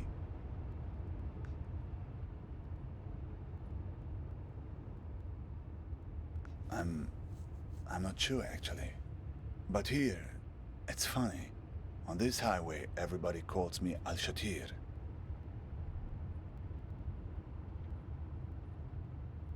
Copernicus, huh? Suddenly, this doesn't seem so arbitrary. Never heard of Ibn al-Shatir?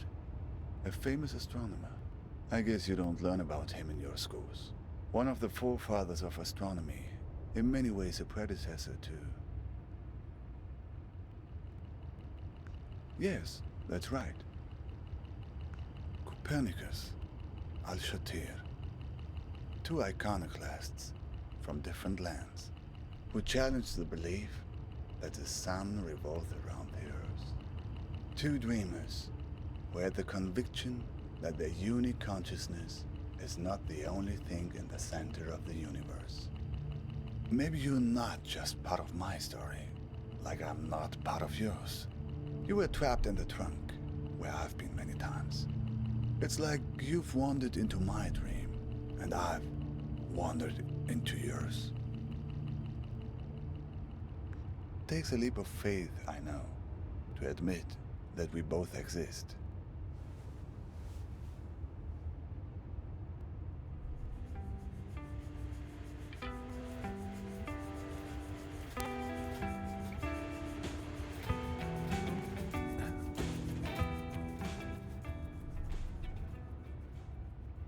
A man with many eyes? No, I've run across many strange things recently, but not that. From wars, from bombings, from the cockroaches that crawl out as soon as the dust settles. On the news, you hear only about armies and religious madmen, but it's the gangsters that drove me away. They're the ones who did this to me. I'm one of the ones who didn't make it. Not all the way.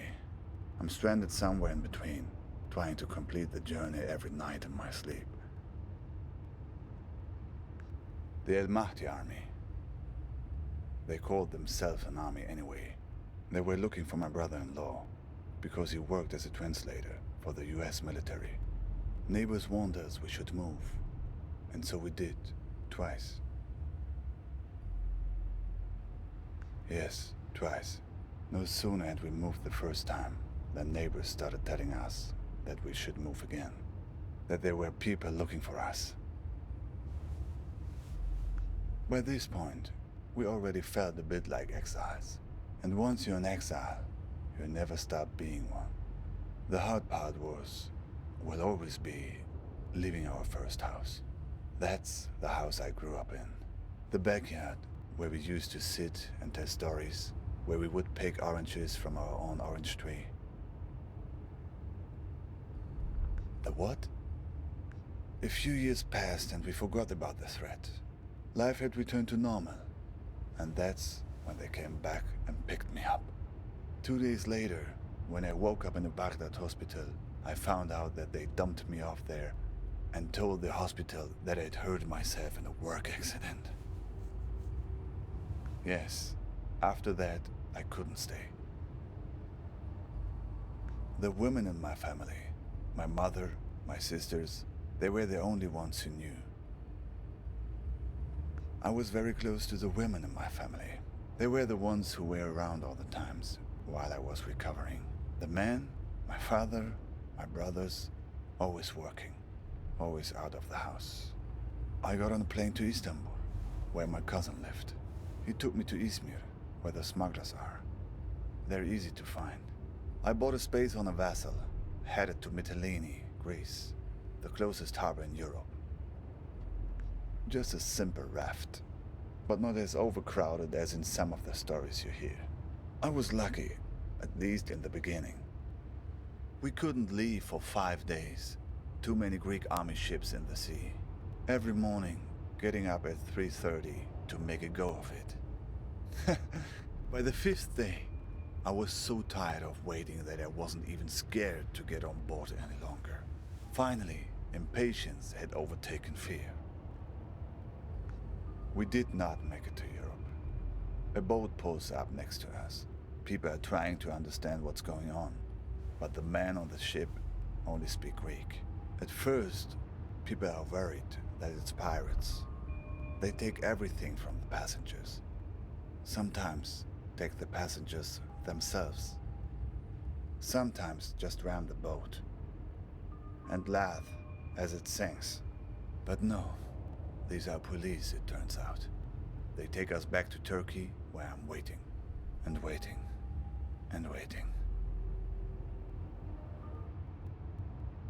Of course, I did not remember all this in my dreams at first.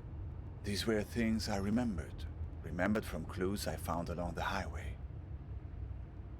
I've dreamed this highway, this car before, many times. It's a good question. I had an uncle once who left Iraq many years ago to study engineering at the University of Bowling Green. I guess this made an impression on me. Who knows why we dream the things we dream? What is your dream about? A breakup? That's it? Ah, that's more like it. Who has been kidnapped? Who's this person that's been taken away from you? Do you have a photo? Who knows? Maybe I've seen her somewhere along this highway.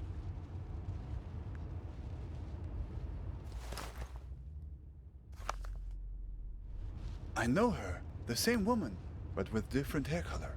I just saw her at the gas station a few miles back. An imposter? But she waits tables at Dante's, right? Betrayed by a friend. That's a familiar note to me. And yet, the waitresses at Dante's usually play it straight down the line. They can dish it out, but they only give you what you deserve.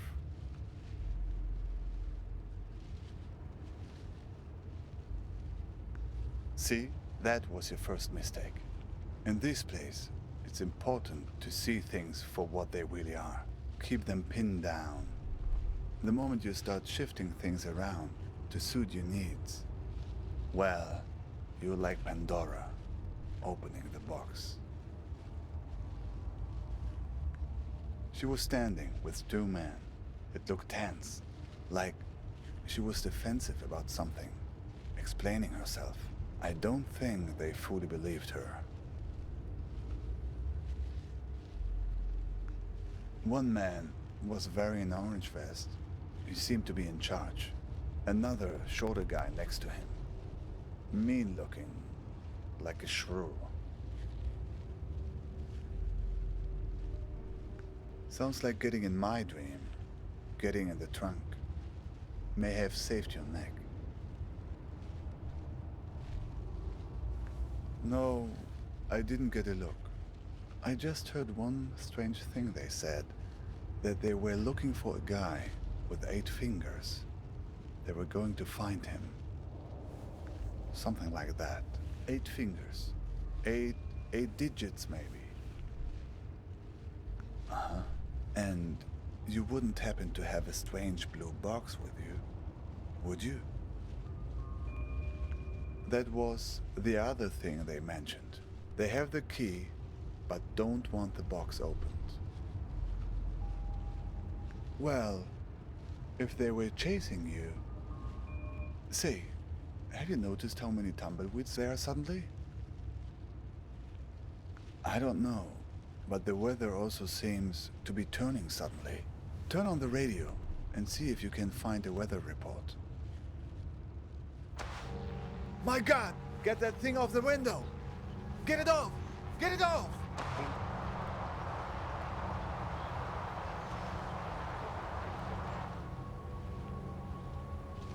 It seems to be changing the weather conditions. Sunny sky.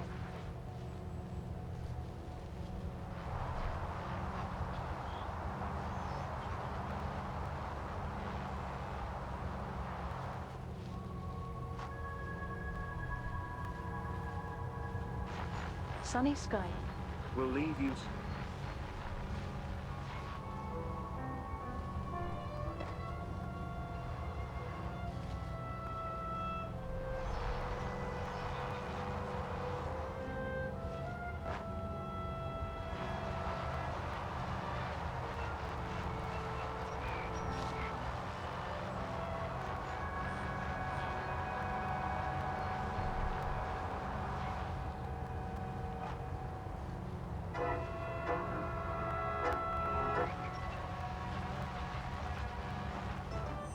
Suddenly, I'm going. it's sunny. There's a sleazy 24-hour bar next door. It's and not the barman working. Catches my They're eye stuck to and the starts car. pulling a We beer need some before other I kind sat of weather down. to get clear of them. There's a McDonald's over the road. I could have sought shelter there, but for the retch-inducing waft of tallow that engulfed me stepping out of the terminal. My pockets are full of level 3. Looks like tornado conditions now. Look, the tornado. It's starting to pull the tumbleweeds off the car, but it's not strong enough.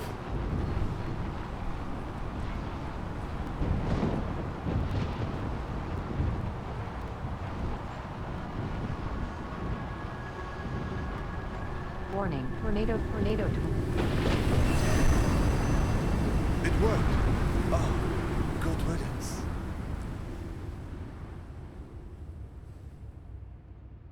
Look, that was very strange, even for this place. And the eyes on those things. It seemed they were spying, searching for something. Did you notice? What do you know about these guys? The ones who are after you?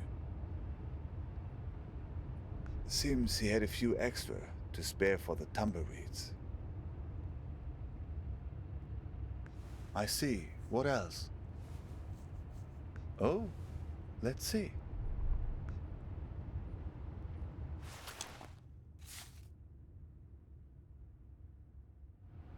Balkan tours? Not directly, no. But I've heard about them. From a guy in Istanbul I met. He had made it through to Europe, but then had come back to get his family.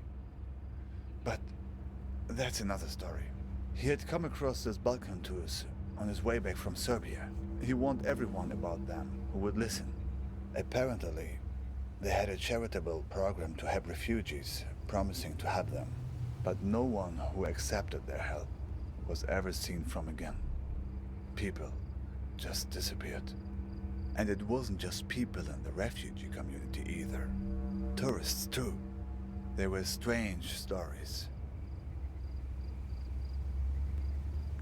Did she mention anything about these Balkan tours to you? Yes, I guess merely the fact that you ever saw her again suggests otherwise. Still, it seems like a connection. Well, I hope she hasn't fallen into their hands now. Some of the stories circulating around refugee camps in Serbia at this time. I only heard bits and pieces, nothing very clear. Mirrors, rooms full of mirrors. People losing their minds and never coming back. Yes, people who were heading from Turkey into Croatia and Serbia were being warned about it. Watch out for mirrors. Rooms full of mirrors. Rooms full of ice. Well, my friend, I think right now the best thing you can do is run for safety. They probably have a good beat on your location, assuming the tumbleweeds were on their payroll. Make no mistake, these guys are dangerous. Honestly, I have no idea. But tangling with Balkan tours right now would be suicide. I mean, it's what they want. What they want, isn't it? Right. Where did you get the box? They must be worried about what's inside. Worried it will expose them, all the things they have done, to her and to all the other people they have hurt. I wish I knew. Even if I make it to my destination, I'm still not home. That's what it means to be an exile.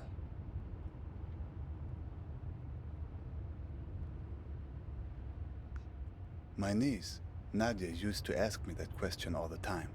Where are you going, uncle? She was the only young person who knew I was leaving. Imagine, she knew when my father didn't. I was always mad at my sister for telling her. She would ask me that when I was putting her to bed. The only thing you can tell when a person that young asks you a question like that at bedtime. I told her the truth. Not the truth, but the truth wrapped in the blanket of a story.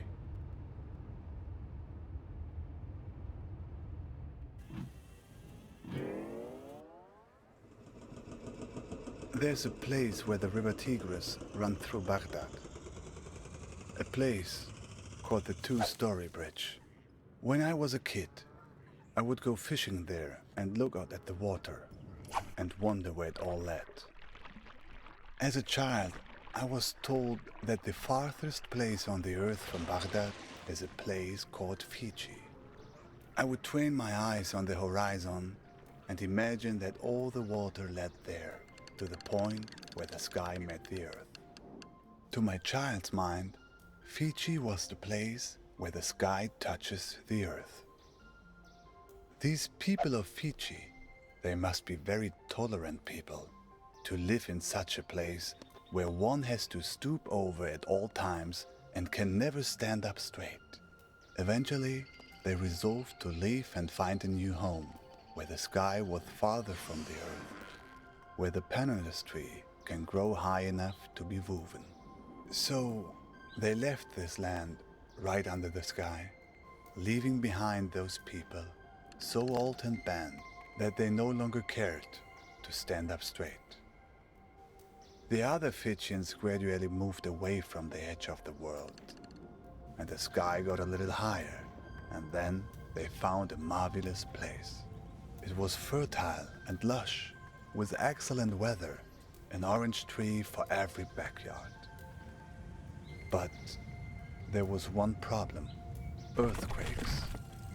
Terrible earthquakes, as frequent as rains during the springtime in this country.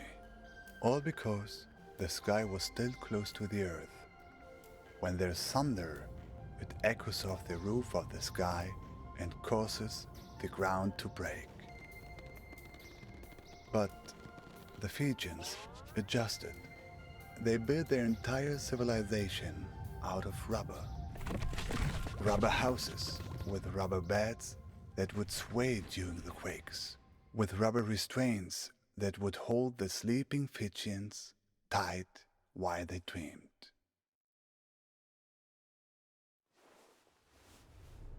But Nadia didn't want a bedtime story about that. She wanted a story about good and evil, the kind of story children like. So I changed it for her to be about a Fijian princess called Nadia, who finds the source of all the earthquakes.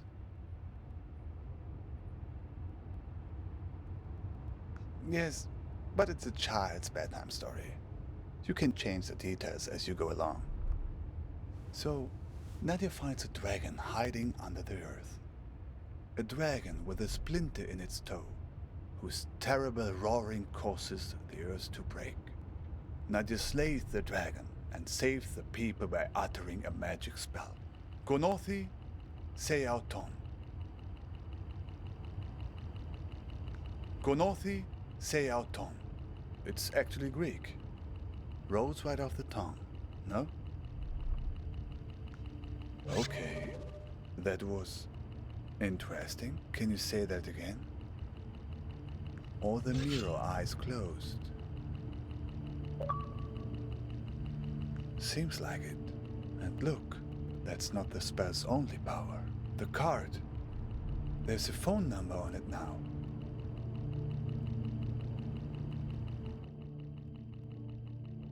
Do you know what this means? I think you're ready to make a certain phone call. Ready to put your spell to use? Good. Do you have a phone? Even better. So, here's the plan. You call them and tell them you want to sign up for a tour. Here's the thing. If they act like they're taking you on a tour, everything is good. But if they've figured you out, they'll try to distract you while they kidnap you. Take it from me. They tell you someone you care about is in danger, but don't believe it. If everything's fine, then everything's fine. But if someone you know is in danger, it's a trap. Get out of there. Are you ready? Dial the number.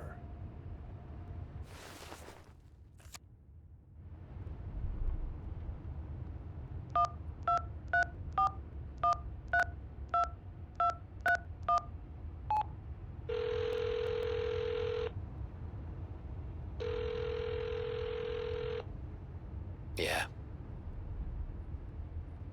Yep, what can I help you with? That's a big park. You near the Argus gas station on Route 90? Alright, I'll pick you up in an hour. You don't have a car, do you? Just guess from your voice. So, see you in an hour. Don't worry about that. I'll be waiting for you once you land.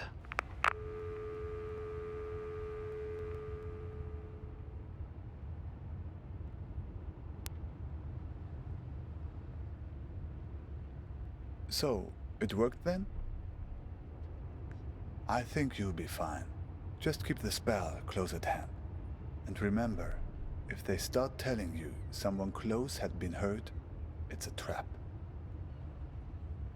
It's a few minutes before 3:30 in Istanbul. There's another raft waiting. Another try. Thanks. To you too. I think you'll be fine. You have allies all along this road, even in the cars of enemies. I've left something for you.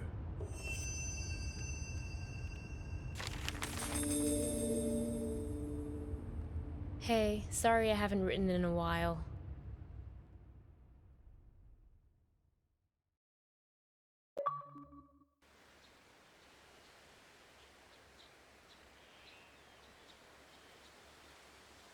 Okay then, so now we've got chapter 4 done. That was a really interesting one in terms of, I'm guessing he's meeting another person in a situation.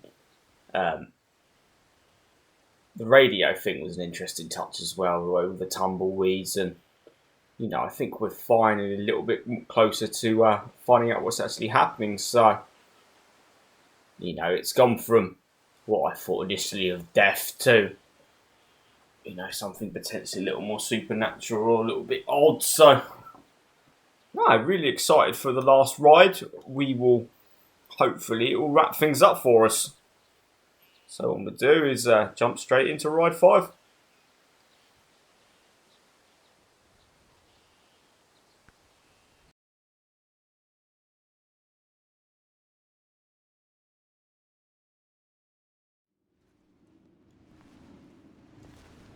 Hey, sorry I haven't written in a while. It took me all morning just to figure out where to buy stamps here. So, I'm sending you something from my trip, like I promised. Last week, I was at yet another barbecue. People here really enjoy their pork chops, let me tell you. There was this old-timer there, the host's father. He was talking about inflation during the war years. He ran upstairs to get something he was excited to show me. He comes back down with a 50 billion dinar bill. He starts talking about, at the time they printed it, inflation was so bad that in the morning it could buy 1 sandwich. By lunchtime, it could buy half a sandwich. It's a beautiful piece of printing, don't you think? All these O's lined up next to each other. Anyway, keep it tucked away for safekeeping. The big piece of news on my end is that yesterday, I finally tackled my fear of heights. Your humble correspondent from the Balkans went hang gliding. Yes, me. Hard to believe, I know. I wasn't gonna do it, but this tour guide guy I met talked me into it, facing my fears and all that. But then the tour guide takes me to the hill where they do the hang gliding, and they're talking about the most crazy thing that happened the week before. You're not going to believe this. It's a tandem dive, so they have you strapped in with an instructor, right? Well, last week they strapped someone in, but the instructor forgot to strap himself in securely. They go running off the cliff and the instructor tumbles down the hill. The instructor was okay, just some bruises. But now the other person is stuck up in the air with no idea how to fly the thing. Everyone on the ground is freaking out, yelling instructions up in the air about what to do. The girl said later that once she got over the initial terror, it was like she'd been flying a hang glider all her life.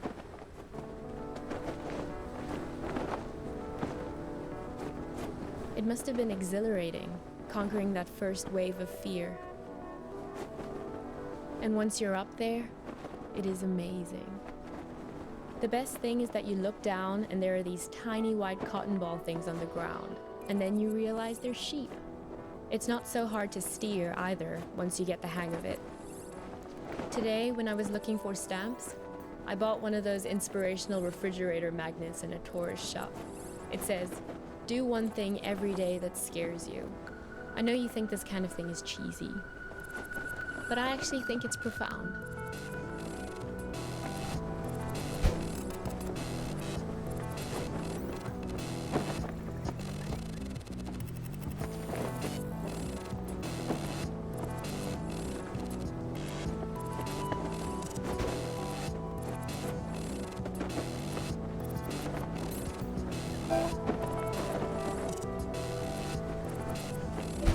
We can do stuff like this on our road trip together. Can we? Sometimes I hate how we live in Seattle, just sitting around in our own heads all the time. I feel like it's the reason we've been arguing more lately before I left.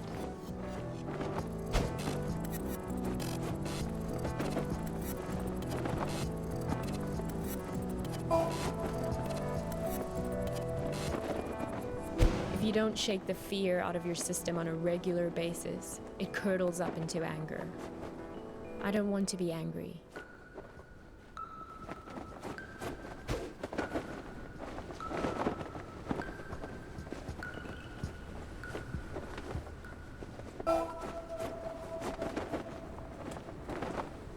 Well, time for your idealistic correspondent to sign off.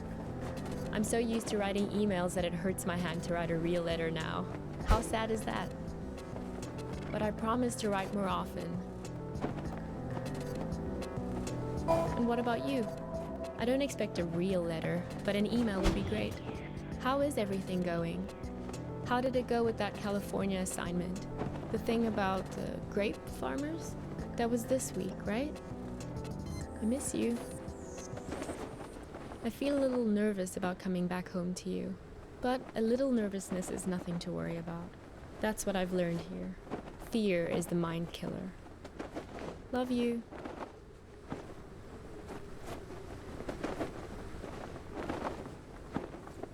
Geez, there you are.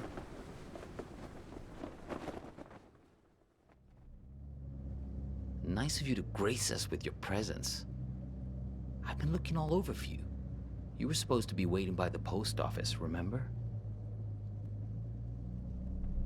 Look, we've all got a lot on our minds since the accident. I don't have time to drive all over Mankato looking for you. Barely gotten any sleep since it happened.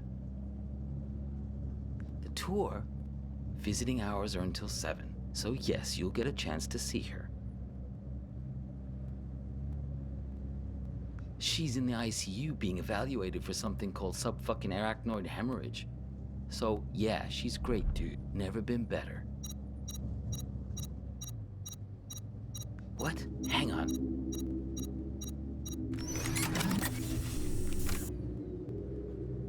Shut up. This isn't just any kind of phone call. Yes. No. I know.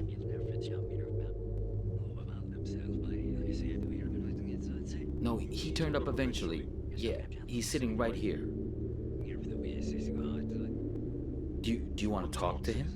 Should I put him on live with you? No, I didn't think so. Yes. Okay, I'll wait then. What? It's called a headset. It's a good way to not wreck your car while you're using a phone. Something I would think you'd be very invested in at this point. Look, it was an accident, I know. Sorry. But you just don't pull a phone out of someone's hand while they're behind the wheel. You should have known better.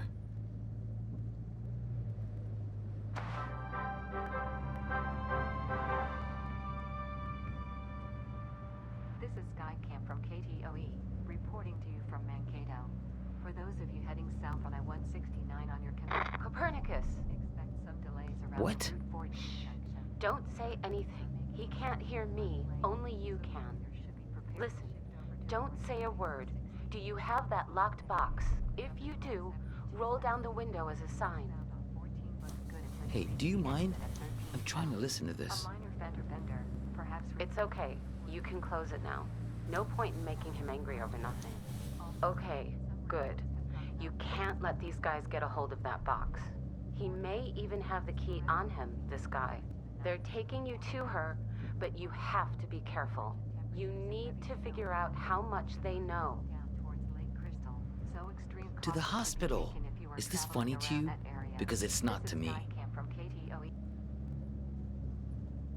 Do you really want to go there? You really want to talk about this? Now? Of all moments? Fine. Listen, I know that she wasn't honest with you, that she couldn't bring herself to be straightforward about her feeling. I know it hurts you, man, but you two'd been growing apart for a while. In the end, she just wanted to be with someone more dedicated. That's the direction she was growing in. It didn't happen overnight, but the trip to Europe and meeting Craig, yeah, that was a big part of it. Oh, is that what you tell yourself? That all this is somehow his fault? Fine, whatever. Yes, we're all working against you. Are you satisfied now? Because this is hardly the time to bring your hurt feelings out onto the stage. Can I tell you something? You're a great photographer. I mean, nobody doubts that, man.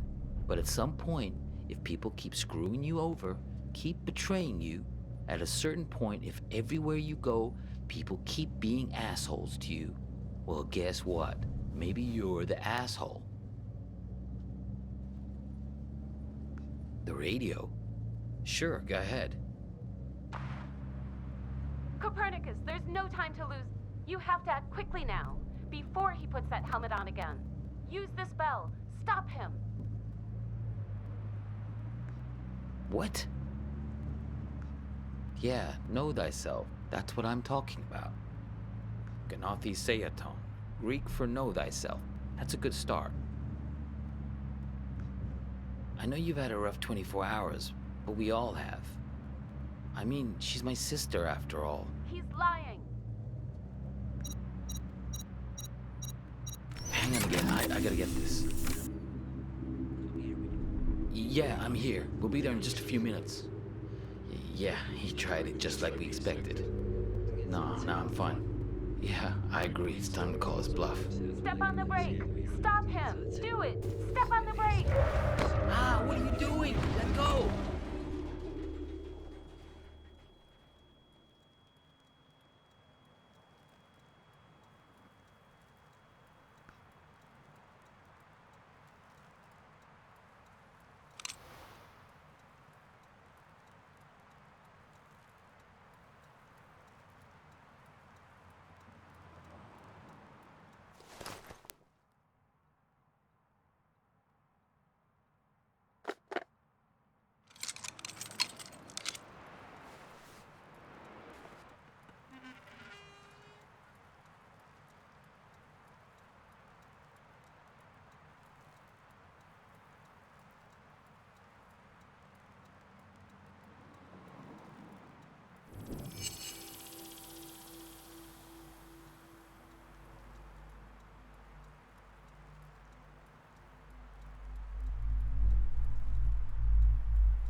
I'm going away for 2 months.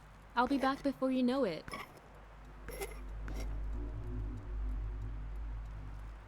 Here's a security deposit. It's great, right? I'll send you something special from Europe to put inside. I wasn't gonna do it, but this tour guide guy I met talked me into it.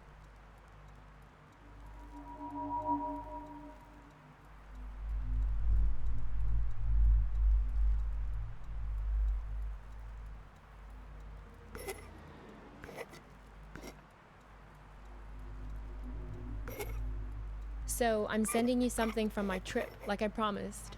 It's a beautiful piece of printing, don't you think? All these O's lined up next to each other. That was some argument. You two came by my house. Yes, see, that's my silo. There in the background. The argument back at the diner, maybe there was something missing for her.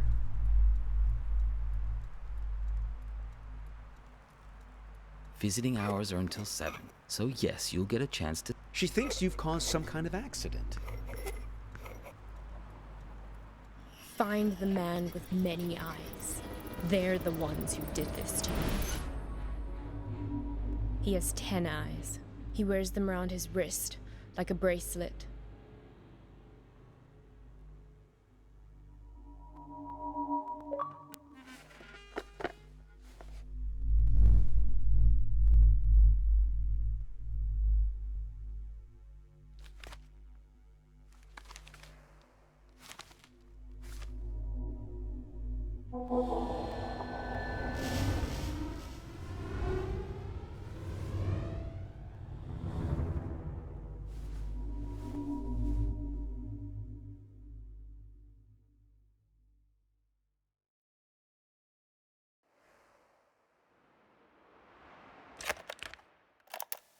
Help me! Save me from this man!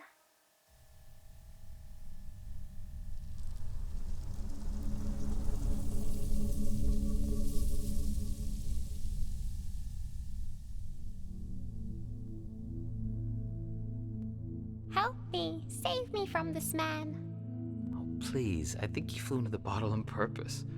What are you, the public defender to all things living? Fireflies can't talk. Someone has to speak up for him. If the 6 tiny mittens don't fit, you must acquit.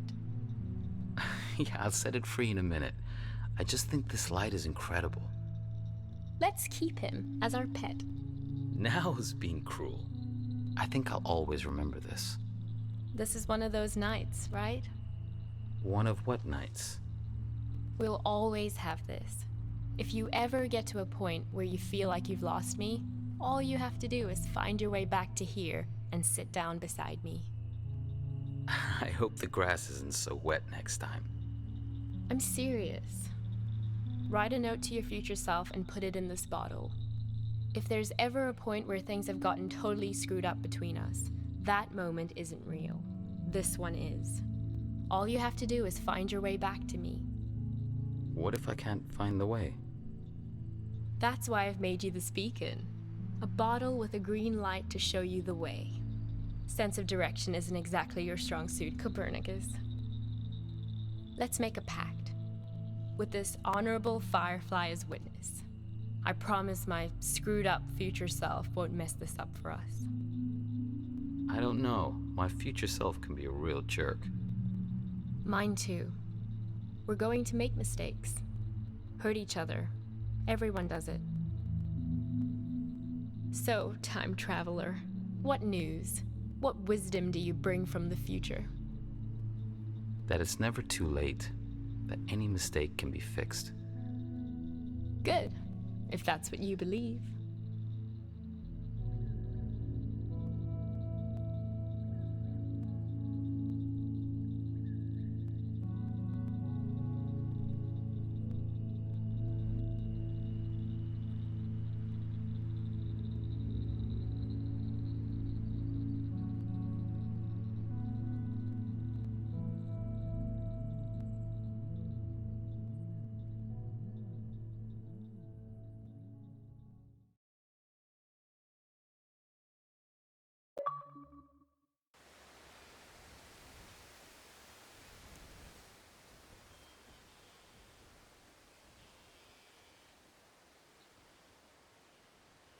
Okay then, so that is our full playthrough.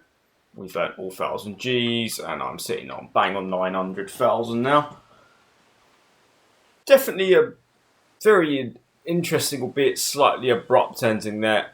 I guess he's clinged onto a memory.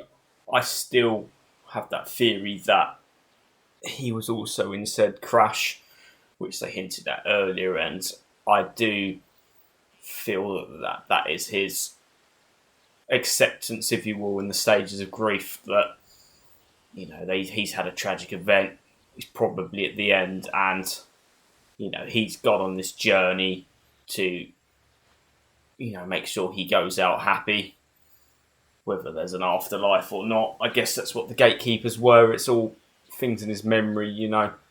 He's piecing together, you know, key situations of his life and people that, you know, he's met recently to do it. You know, does it explain whether she did go off with someone else? Did she do it? Yeah, I don't think it's something we're ever going to really do. But I guess that's the beauty of this story here, is that, you know, people can make their own deductions.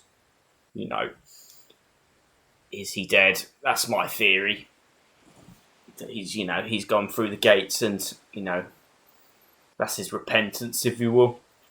So, again, I could be wrong. I could probably be totally wrong, but, you know, that's the deduction that I've come with from playing this. And overall, though, if I went through this, you know, the graphics are, you know, simple yet fairly effective in what they are. You know, each terrain's different and, you know, each person's got a story to tell.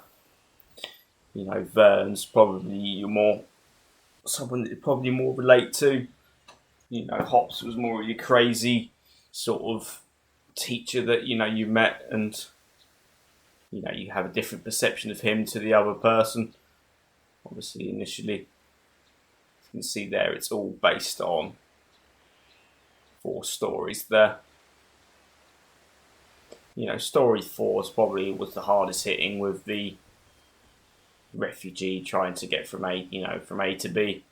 Obviously, with loss of his family, and, you know, there are people that capitalise on the vulnerable, like I showed you with the Balkan tours. But overall, quite enjoyed this game, actually. You know, it was something different. You know, it's a nice, easy experience to relax back and, you know, earn all the achievements. You know, it's probably not a game that I'd replay, in all honesty, because, you know, it's like movies. You know, once you know the story and the ins and outs, you can, you know, take it for what you will, or you can, you know, replay it again and learn a bit deeper and explore some of the other paths. Although the paths are very linear, as the whole point of the story is to, go through the gates, like the stages of grief. We sort of, we had acceptance at the end. I think that's what I'm going with. I think that he, was in his final moments, and that was the moment that he wanted to end with in his life. So, if I'm right, then great. If not, that's what I came up with, and that's what I gained from this. So, is it worth $20? It is an interesting experience, and it is an easy 1000G. You think it's about the same price as a movie, and we're clocking in about 2.5 hours. So, yeah, I'd pick this one up. I quite enjoyed it. The achievements were nice and easy, and there was no missables, no glitched.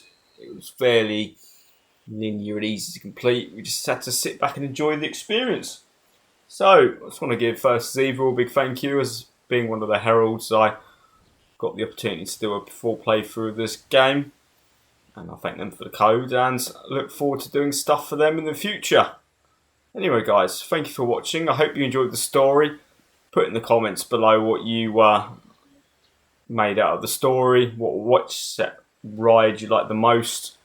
I think 4 was probably the hardest hitting, and I think 1 was, the most relatable in terms of, life and decisions. So, anyway, guys, thank you all for watching. Please like and subscribe for future videos.